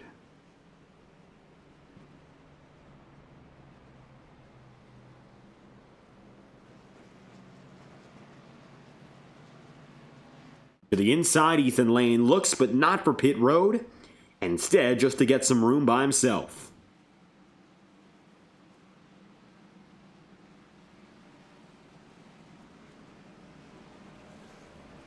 Two to green this time by. As always, live on FTN, we would love to thank iRacing.com. Coming up on iRacing's 17th anniversary as a service, and with nobody else to compare to, iRacing is really in a league of its own when it comes to online sim racing. Connect with more than 100,000 sim racers of all classes and all types, road racing, oval racing, dirt tracks, pavement circuits, and anything in between. If you'd like to join the fun on FTN Broadcasting or start your own path in sim racing, visit iRacing.com today and learn how to register. The spring season is coming up soon, and it's going to be an exciting time to join the sim racing world once again. So start your summer off right with iRacing and check out their website today to begin your sim racing career. With 6 laps to go, we'll return with a restart with only 4 laps remaining. We'll be right back after a message from our friends at iRacing.com. Grab your popcorn. The Granger Roads 213 is due to come to an exciting conclusion right after this. Racing isn't easy, but experiencing it is. iRacing puts you in the driver's seat with the industry's leading sim racing game. Drive on laser scan replicas of the greatest racing circuits from around the world. Go head to head against other drivers chosen by skill-based matchmaking to ensure competitive racing at every level. Compete across all your favorite series in officially licensed cars engineered to deliver the most accurate driving experience possible.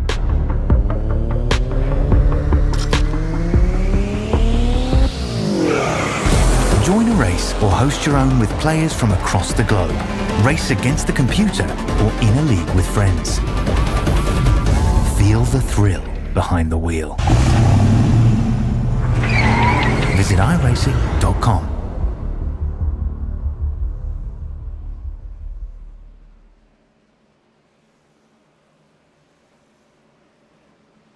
Cody Smith coming to 1 lap to green.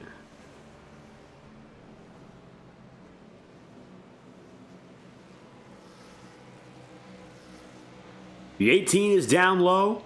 The 6 is again up high. And the same front row from the last restart has the advantage again. Any caution after this point will send us to overtime territory for a 2-lap green-white checkered. We have 3 attempts available, and we would hope not to use them.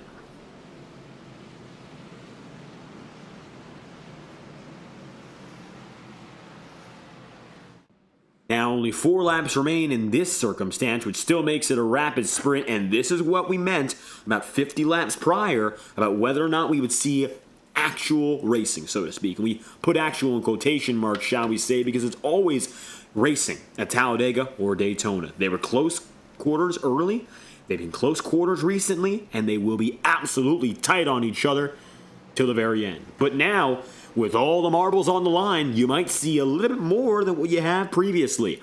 Expect a little bit more of that intensity, and expect that winning drive to be superior to all else as the circuit gets back to business.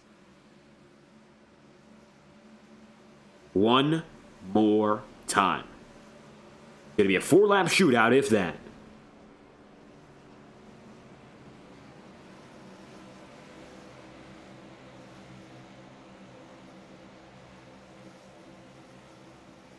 Will Reichard and Jack Drucker, 2 rookies on the bottom there. Drucker again, the winner at Daytona, has a chance to sweep the first half superspeedways with a win today. And he came almost out of nowhere at Daytona to do it. I wouldn't be shocked if with the position he has now, it could happen. Good position to finish the job for the Wawa number 56, but it's not definitive until the checkered flag flies. Cody Smith and Ethan Lane will bring him back to speed, but all bets are off from there. 4 more laps in Talladega, and the field is ready to roll again. Green flags out. Here we go. 4 laps, 4th restart. Checkered flag awaits as Lane and Cody Smith bring it back to speed.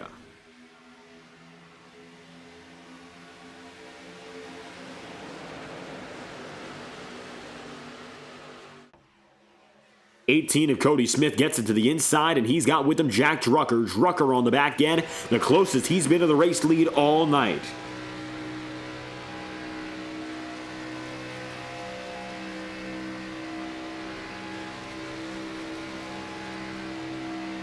Sam Nieto likewise has Ethan Lane just ahead of him, and on the outside, he's a strong push. Look on the third groove. DJ Stagner has come out of nowhere to give it a shot for the lead. It's the first time all night long he's been in the top 10, and he's doing it when it matters. DJ's up top. Lane goes higher. That'll give Sam Nieto a free lane in the middle. 3 laps to go.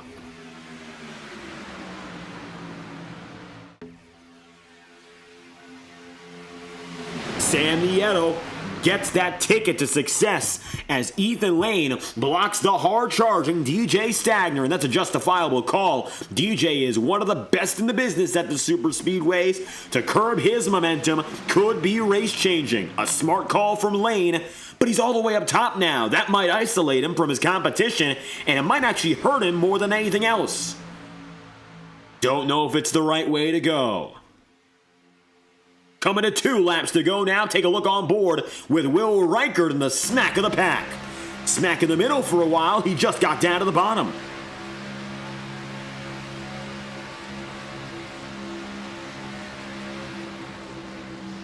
Reichert gets to the apron there. You're seeing some trouble, but everyone gets away from it. They shuffle back. Rob Ackley, Tom Wetmore splitting space, but we're still green.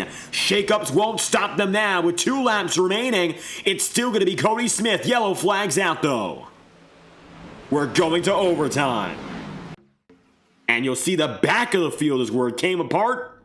Jared Davis and company. And we'll bring you back the replay. And the full lap will show the picture. Outside the top 15 is where things got dicey. Jared Davis is one of those involved heavily. It'll be a 2-lap shootout to finish this race. Michael Stroll also getting significant damage.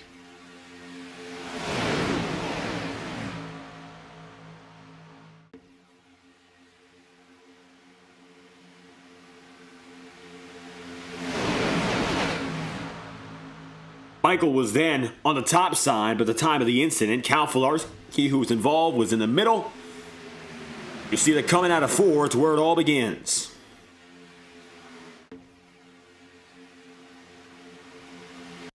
Contact there briefly from Andrew Hamilton. That's what slows him up. And then it's 4 wide. Stroll ends up filling the gap. And Micus ends up sliding up the circuit. Chad goes around, contact McFarland. And then, Jared Davis, contact with Michael Stroll, and the 81 of Brandon Bernhardt. Bernhardt nails the wall. Freilich just gets away. Michael Stroll ends up sliding out. Cautions out, multiple domination, intimidation racing guys involved at once. And John Steele reporting at that time was 5 wide. Cody Smith opts to remain on the circuit, and here comes Sam Nieto and company chasing back up to him.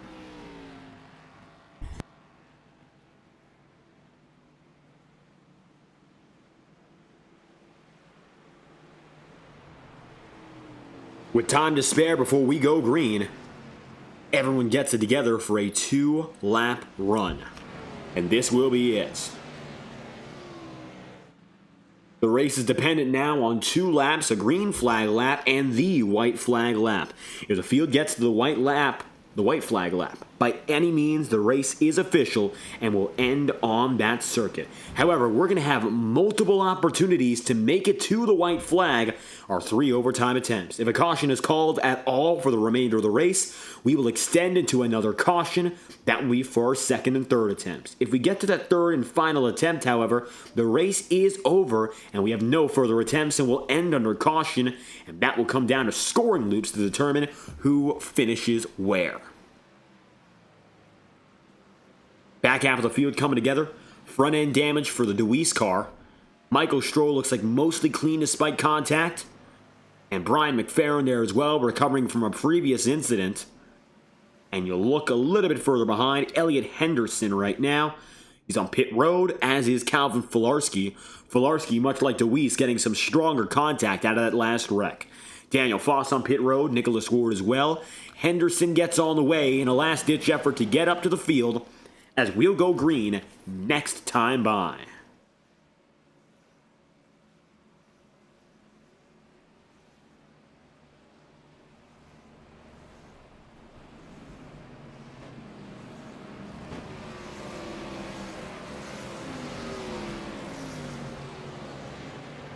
Two laps to go and we head back at it. And we'll finish up at lap number 84 today. Our scheduled concluding lap was lap number 80.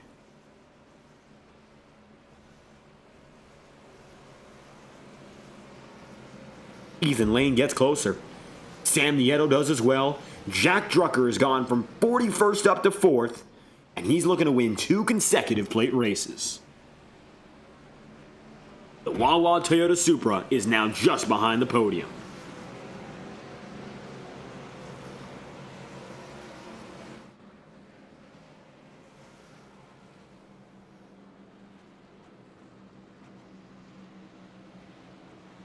Furthermore, DJ Stagner was coming in hot with about 5 laps to go and got blocked hard by Ethan Lane. Now, understandably for Ethan Lane, you got to look at Stagner as a target to win this race. He's got the pace and the experience to do so, and the move he made sense. And Ethan's lucky he's got himself in that front row again to redo it, to fight once more. Or rather, the second row now as Sam Nieto moves up. Ethan's on the bottom, and everyone comes together.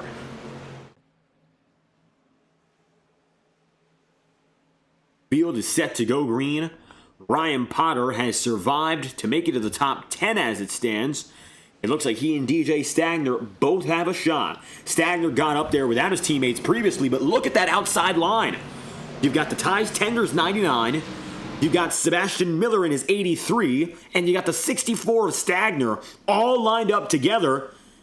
That was an unbeatable combo on the Thursday night tour in the Highline Racing League. I'd be hard-pressed to say it won't be any different here. This is big, this 3-car lineup you're seeing on your screen. They might not lead the line, but they can overpower almost any group if they work together proper. So keep an eye on Stagner and his company.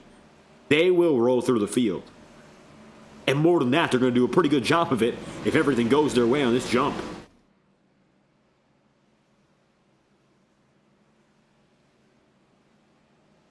Sam Nieto was back up in front. He's been waiting more than 80 laps for this shot.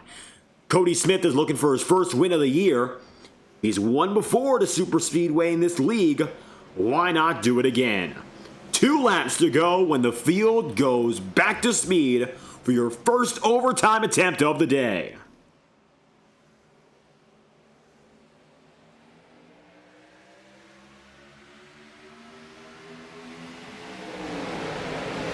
Here we go. 2 laps remaining as Cody Smith grabs a gear.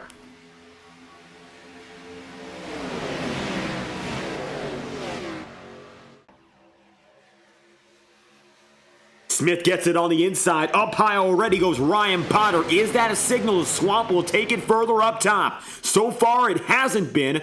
Potter's going to find himself alone. Now Stagner goes with him. Oh, there's contact. We got Matt Press going around. Double overtime is inevitable as the 60 slides. The caution is out. We're going to double overtime. It'll be your second of 3 overtime attempts, and the field is pacing. Matt Press was digging hard to make up those spots. He was 3 wide there, then made it 4 wide, and he got himself the middle of 4, and this is when it goes haywire. He was side by side with Wetmore. They made previous contact, and with too little room and Potter on top, Will Reichert comes up. Reichert comes up, takes the 60 down with them, and you'll see up in front, oh, teammates, DeWeese into Stroll. Josh Chrisman turns around. Eric McFarlane gets bumped out of the way. That's the number 33 of McFarlane. Hit by Hunter Madalenas. Reichert's hood pops up. Bad news all around for these drivers. And a big incident. Yellow flag is out.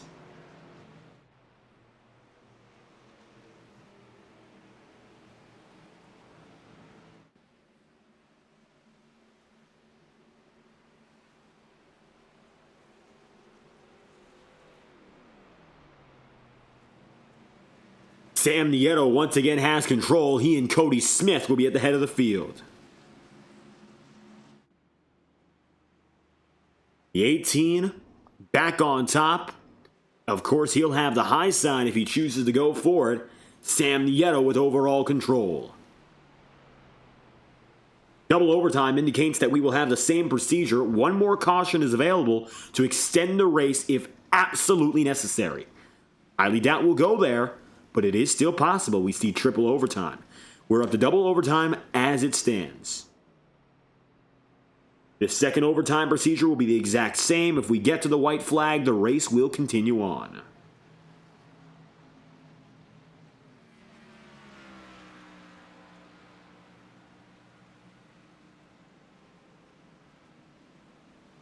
Three laps to go.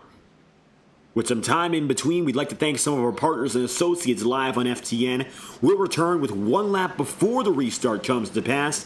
Brought to you by Whiplash SimCams. FTN non-stop coverage gives you some insight into what's going on the channel and the people who make it happen. Thank you for tuning in so far. We're going to double overtime in the Granger Roads 213.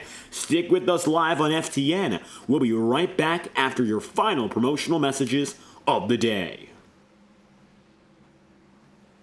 This message is brought to you by the rebrand of Throttle Graphics and Designs. This publication may not be reposted without the authorized written consent of Throttle Graphics and Designs. NASCAR Camping World Ford F-150. NASCAR Xfinity Ford Mustang. NASCAR Cup Series Next-Gen Ford Mustang. Arca Menards. This has been the publication of the redesign and rebranding of Throttle Graphics and Designs.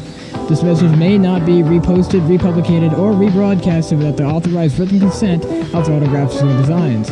Thank you, and thanks for your time.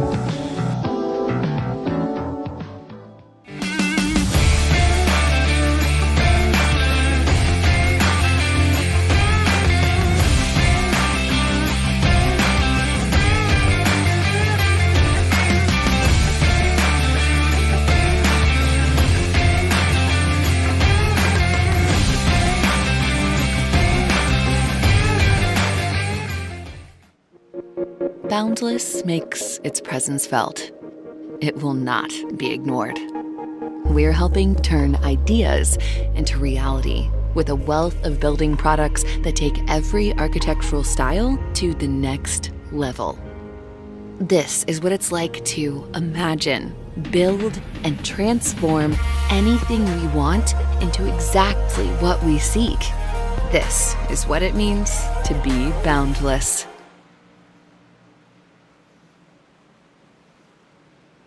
Double overtime. It's about time we figure out who gets it done in Talladega.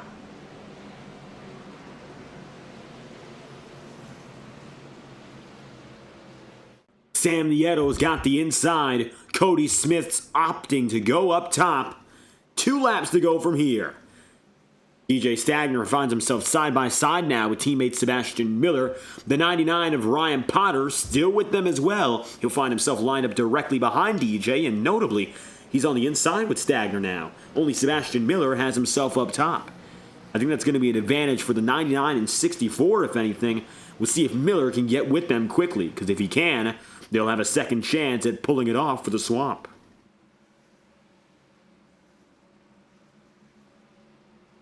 Nieto leads 49th to 3rd is Cody Smith. He would be the hard charger on the day, coming from the second to last spot on the grid to the race victory.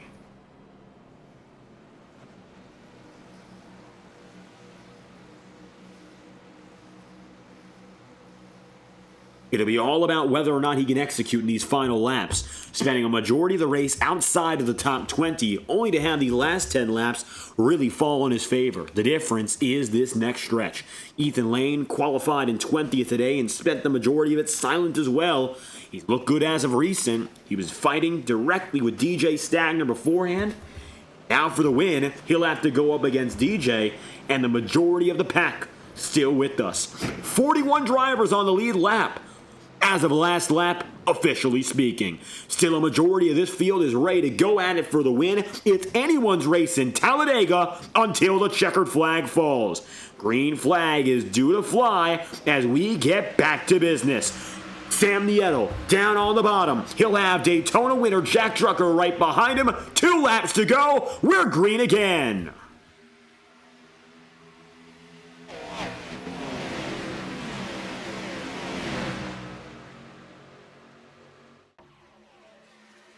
Contact Rob Ackley, and it looks like this will send us to triple overtime.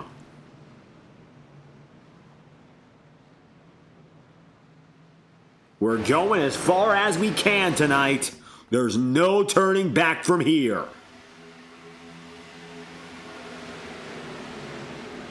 Ackley seeing a little bit of a stack up. Contact from Blake Cannon. They met each other on track. Then Ackley gets to Tigner. Big contact. The 12 and 22 sent up the circuit. Tarbuck hitting the 10-22 of Ackley. Tigner ends up sliding as well. Cautions out. Well, pace one more time. Next restart will be different, however. We won't have any more overtime attempts available. If the caution flies, the race is over.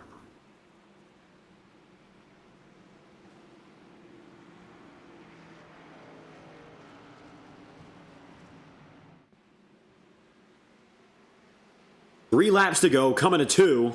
This is your third and final overtime attempt, and the last chance to finish this race under green.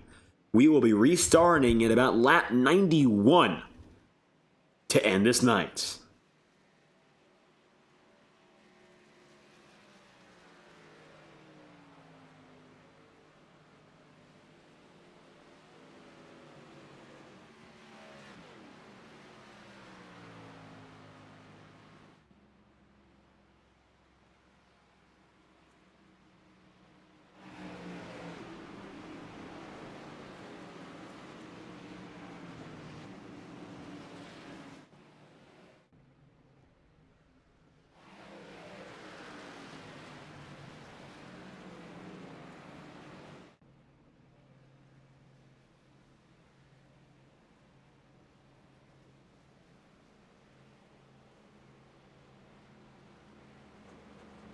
Working out better for Miller as he goes up to second place. And his teammates who started on the inside fall further back.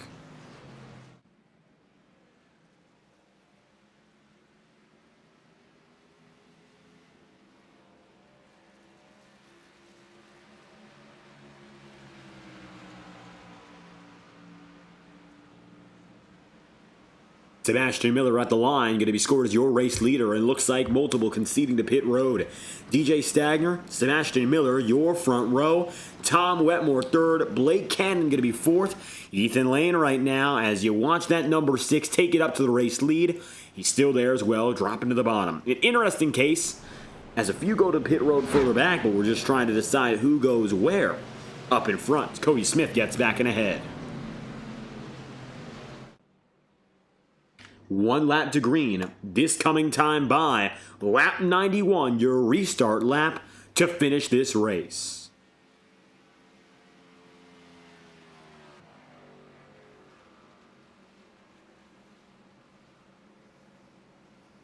Jack Drucker in the number 56. He goes to the inside, 10th place now. He's had some time in the top 5, falling back a little bit further on these last restarts. But this is the final chance. I think you're going to see even more aggression thanks to that being the case. Unfortunately, I don't think that's really going to help anyone out. And it might cause that final caution, which will be a race ender. If this race comes to a close, it's very likely we see it under yellow. It will be the first time this year a race ends under triple overtime in the Integrity Racing League. Sam Nieto looking for his first ever Ignite Series win. And it's very likely he'll have a good shot at it. Nieto for his first Ignite Series win. Smith for his first Integrity Racing League win of the year. Jack Drucker for his second consecutive at the Superspeedways. Every driver here telling their own story and looking for a way to succeed. Michael Araya, further back in 21st now. You'll see there, Braxton DeWeese, despite the damage, has been saved by these small runs. He hasn't fallen out of contention. He is 19th right now from 17th on the grid. So all hope is not lost for a driver who's faced some problems, the front end and the backside as well. Maybe a little bit more banged up than he'd like it to be, but it doesn't mean he's got to quit in them. So far, he's still going to give it a fight.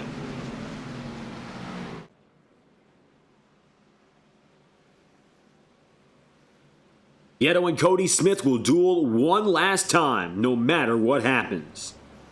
The race could end in this circumstance under green, or we may see it end prematurely under caution. Nevertheless, it's going to be a fight to remember up in front at the conclusion of what has now become a 92-lap race as opposed to our scheduled 80 on the day.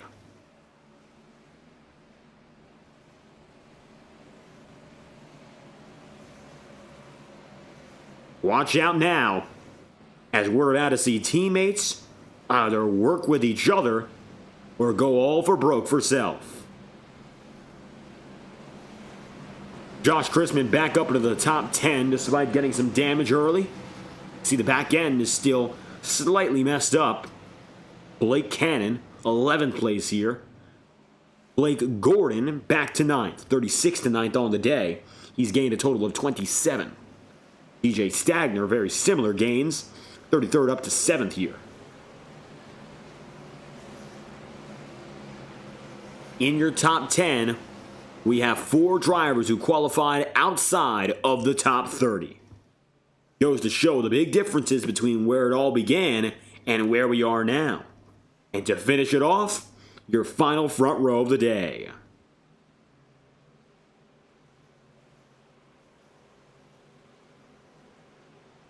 Sam Nieto's got the inside, and Cody Smith has it up top.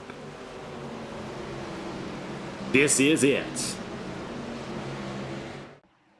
Talladega always gives us excitement, but tonight's been a little bit different as we finally get a chance to take it triple overtime. Green flags out, Nieto gets a full car length. The field is at its own mercy. Contact!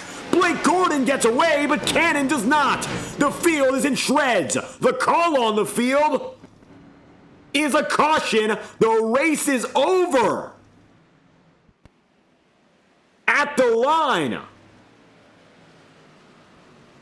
it appears it will be Wetmore currently up in front. And by that virtue, Tom Wetmore will come away your race winner. Here's a replay of the lead at the time of incident. Is that the case? I don't believe so. Official replay. Very clearly, it is Sam Nieto, not Tom Wetmore. The replay will tell the story better than anything else. Nieto will be the man. We're organizing the field once more and pulling it back together. Coming to the white flag now. The number 2 of Sam Nieto appears to be your race winner tonight. Wetmore's far up and ahead here. The time of incident, it was very clear it was Sam Nieto leading.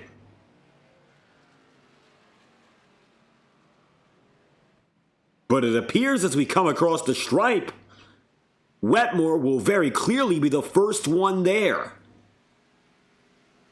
We're only to be beaten by Madalenas. Based on that yellow flag replay, Nieto was the leader at the caution, but Hunter Madalenas will come away at the line, taking the checkered flag.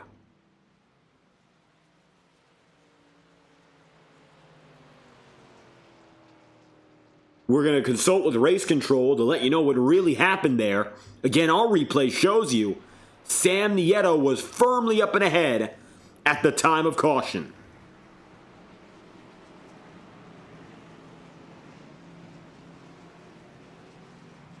Yellow flags out. And I think the official top 3, the one that's now coming to the line. So, be it what they may, Sam Nieto was the leader at the caution, and it'll be Nieto who just comes across the line. We'll replay it one more time, but based on what we saw when the caution flew, the number 2 was leading. At the time of incident, lap 91. We'll play it back one more time. A little confused as we saw multiple drivers racing actively under caution. And again, we've never seen that before. Watch this. Incident happens here. The yellow flag is subsequently called. Matt Olenis got to the line first, but you'll see how far back he is when the caution happens. And based on the rules we've gone with before, under caution, the race ends here, the field freezes here. Which would mean it is Nieto, Smith, Drucker. Yes, it is. The field has been officially reset, and you can see timing and scoring reflects the official victory. It is Sam Nieto's win.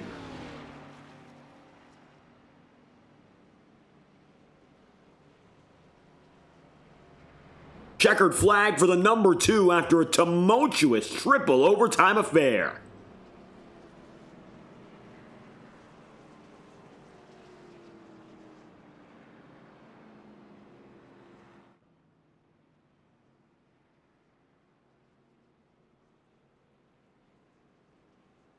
Well, that one was a doozy.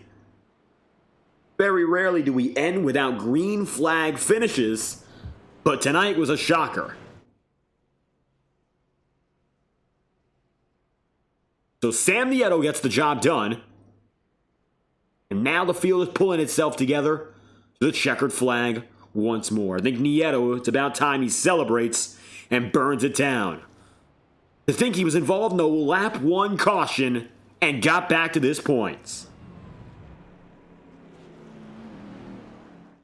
Surviving all 3 restarts was the difference maker.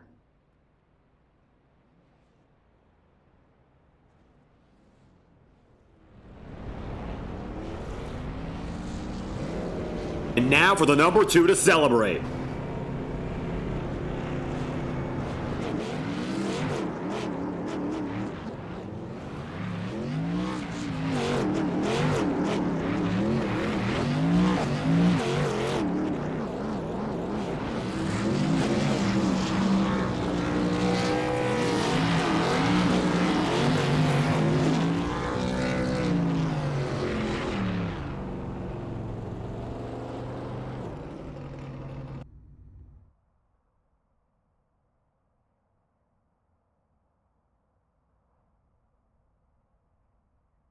Yellow flag falls. Sam Nieto, your race winner.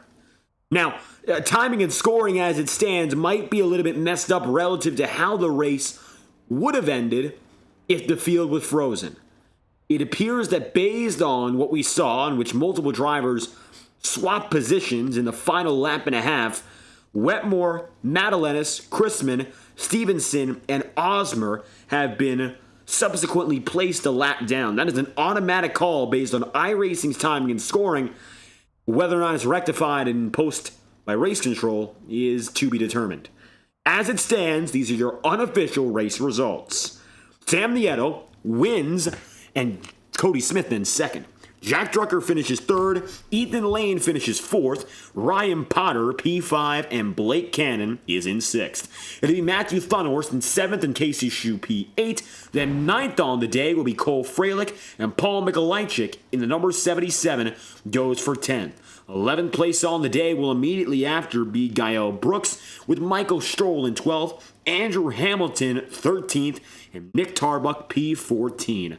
Braxton Deweese is in 15th, with Thomas Bressi 16th, 17th in Kyle Cooper, Gavin Fitzgerald 18th, Brandon Bernhardt 19th, Brent McClendon is in 20th right now. So you're looking back to the guys who are 1 lap down, if not more than that. Vinny Tigner, Tyler Hensley, Josh Christman, Rob Ackley, Eric McFarland, Will Reichard, Steve Durham, Andrew Schaub, Daniel Foss, and DJ Stagner down to the 30th position.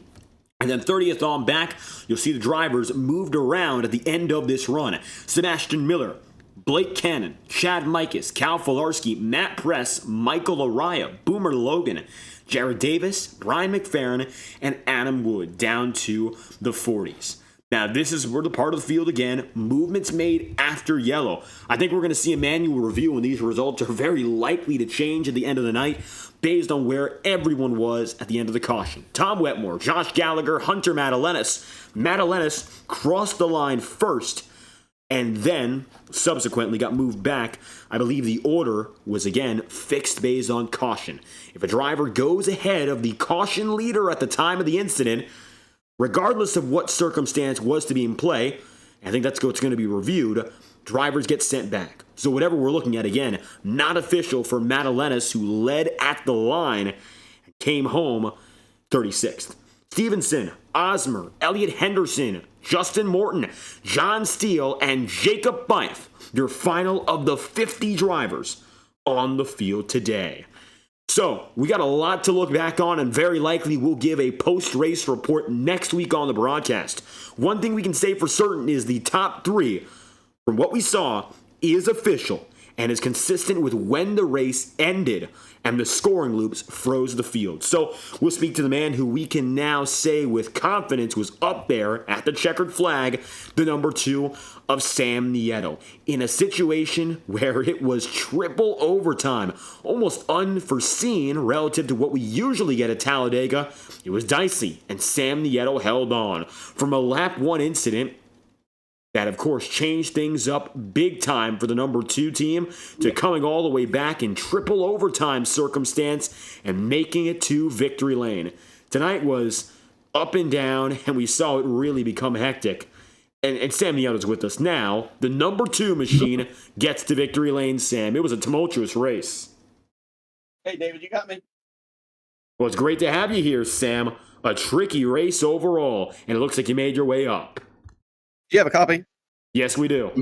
Hey, how's it going? I didn't know if my mic was working. Yeah, that's pretty nutty. I don't know what's going on, what they're talking about, but it sounds like they're trying to change some rules mid-race. So it's pretty wild right now.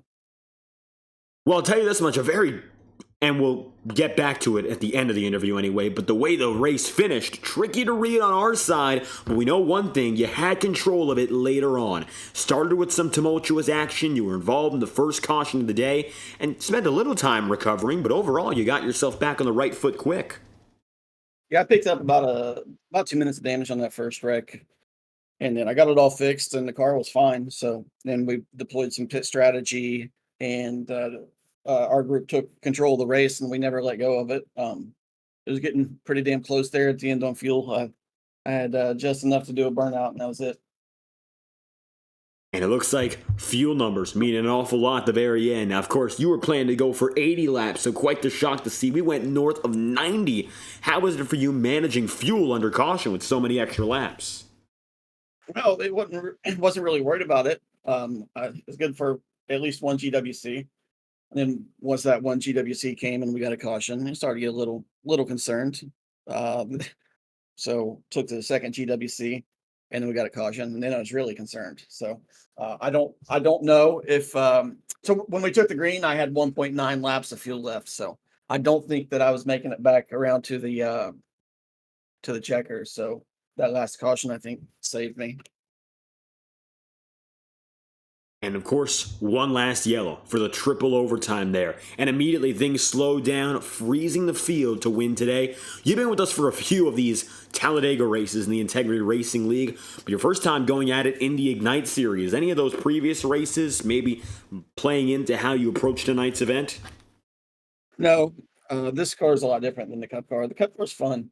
It's fun to draft, and it's actually a reverse of real life, where the Xfinity car is fun on in real life on plate tracks, and the Cup car sucks. It's the other way around on this game. The Cup car is a blast, and this car you're just really boxed in. Like once the 3 lanes get formed, you are where you are. It's basically what you see on Sunday, except not saving fuel. So you have to have things work out in your favor to win.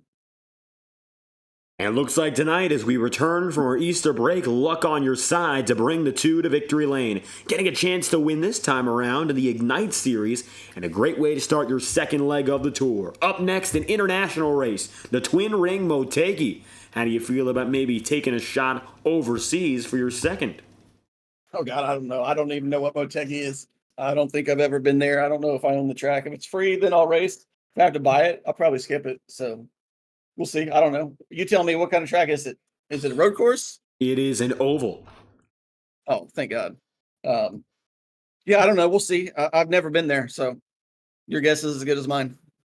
Well, with that said, even if we don't see you back on the scene next week, Stan, you get yourself that victory long awaited on the Monday Night Tour. P1 today from Talladega. If you have any final comments you'd like to leave with us, the floor is yours.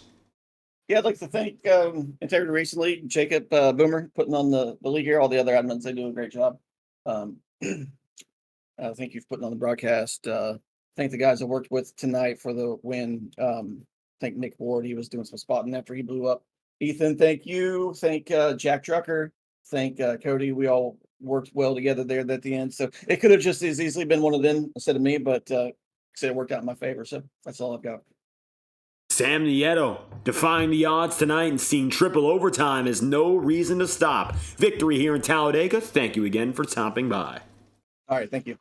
With Sam Nieto on the move immediately behind him today, and I'm sure he feels he could have had a better shot at victory if he had just a little bit more time. We'll see if Cody Smith is available, but if not, we'll move on to our third place driver.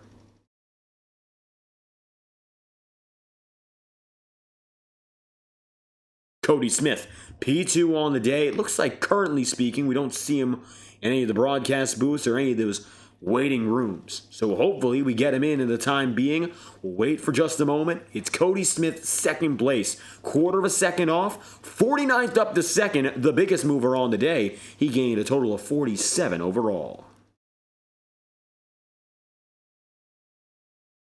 And third place ended up being Jack Drucker here, so if we don't get any word from the number 18 of Smith, we'll move subsequently to Jack Drucker, and it appears that that will be the case.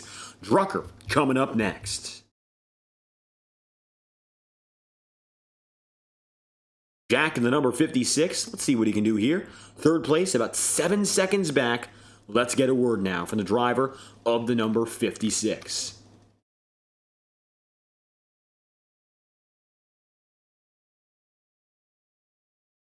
Tonight, although he didn't win as he did in Daytona, Jack Drucker still found thorough success at the superspeedways.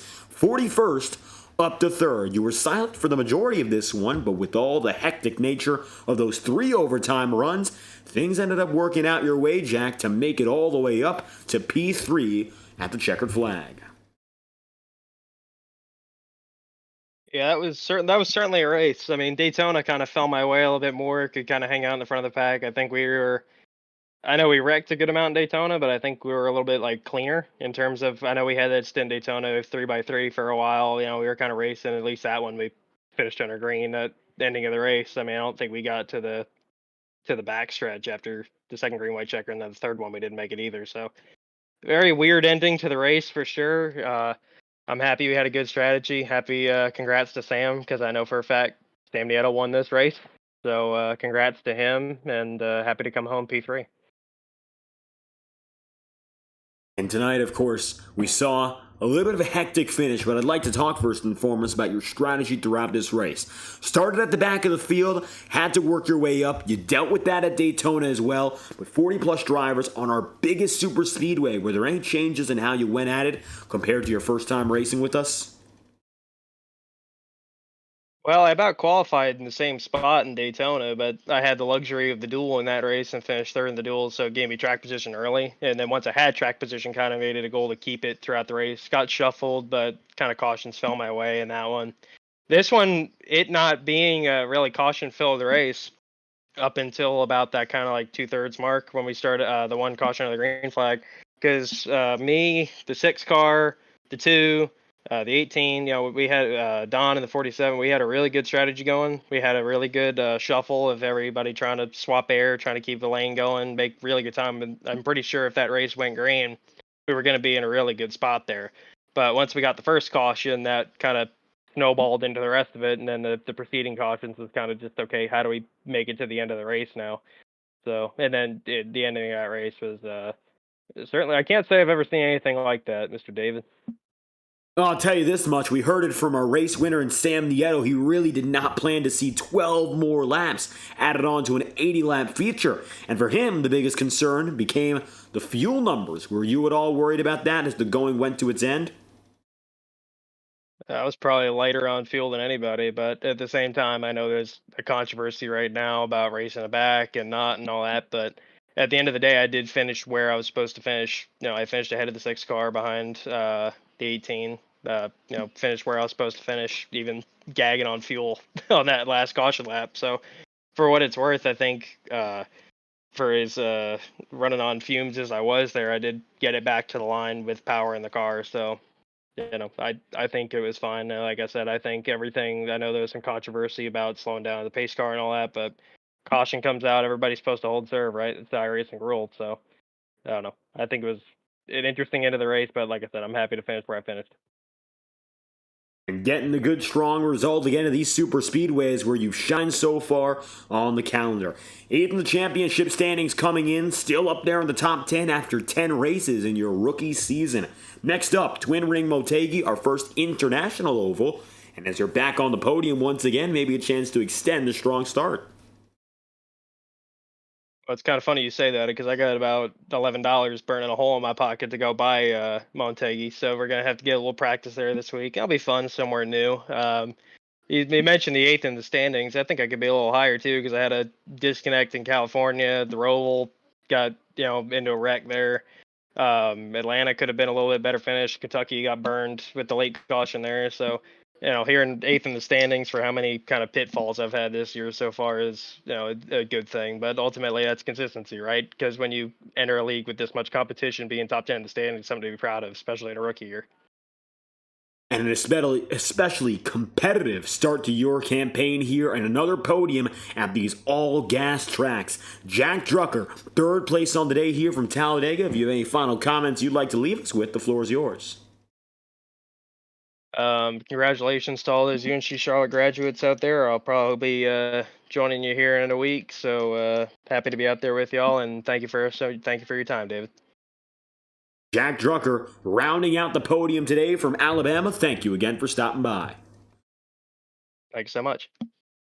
80 laps on the regulation counter, of course, but it ended up being a total of 92 to finish the day. While Cody Smith wasn't available, you heard from 3rd place finisher Jack Drucker and race winner Sam Nieto. It is first in the Integrity Ignite Series. Now, we're most likely going to see a review of the finishing order based on the qualifying, or rather, the conclusion of the final yellow flag, which would assign everyone their position or caution, and that very likely is where your finishers will end up. The field will be determined subsequently if there's any changes to be made, but we know one thing for certain: Sam Nieto has won tonight. And so concludes an exciting night from the Alabama International Motor Speedway, the 2.66-mile track in Talladega, Alabama. You've been watching coverage of the Integrity Racing League and the Integrity Ignite Series live on FTN. Thank you for tuning in. I've been your host, David Kreutz, commentating and producing. If you've enjoyed, make sure to leave a like on the stream or subscribe to the channel. Your support is always greatly appreciated. Tune in tomorrow as the Octane Series heads to Talladega for 94 laps of action, 250 miles with the next-gen stock cars. Congratulations to Sam Nieto on the victory. We hope we see you tomorrow and that you have a fantastic night.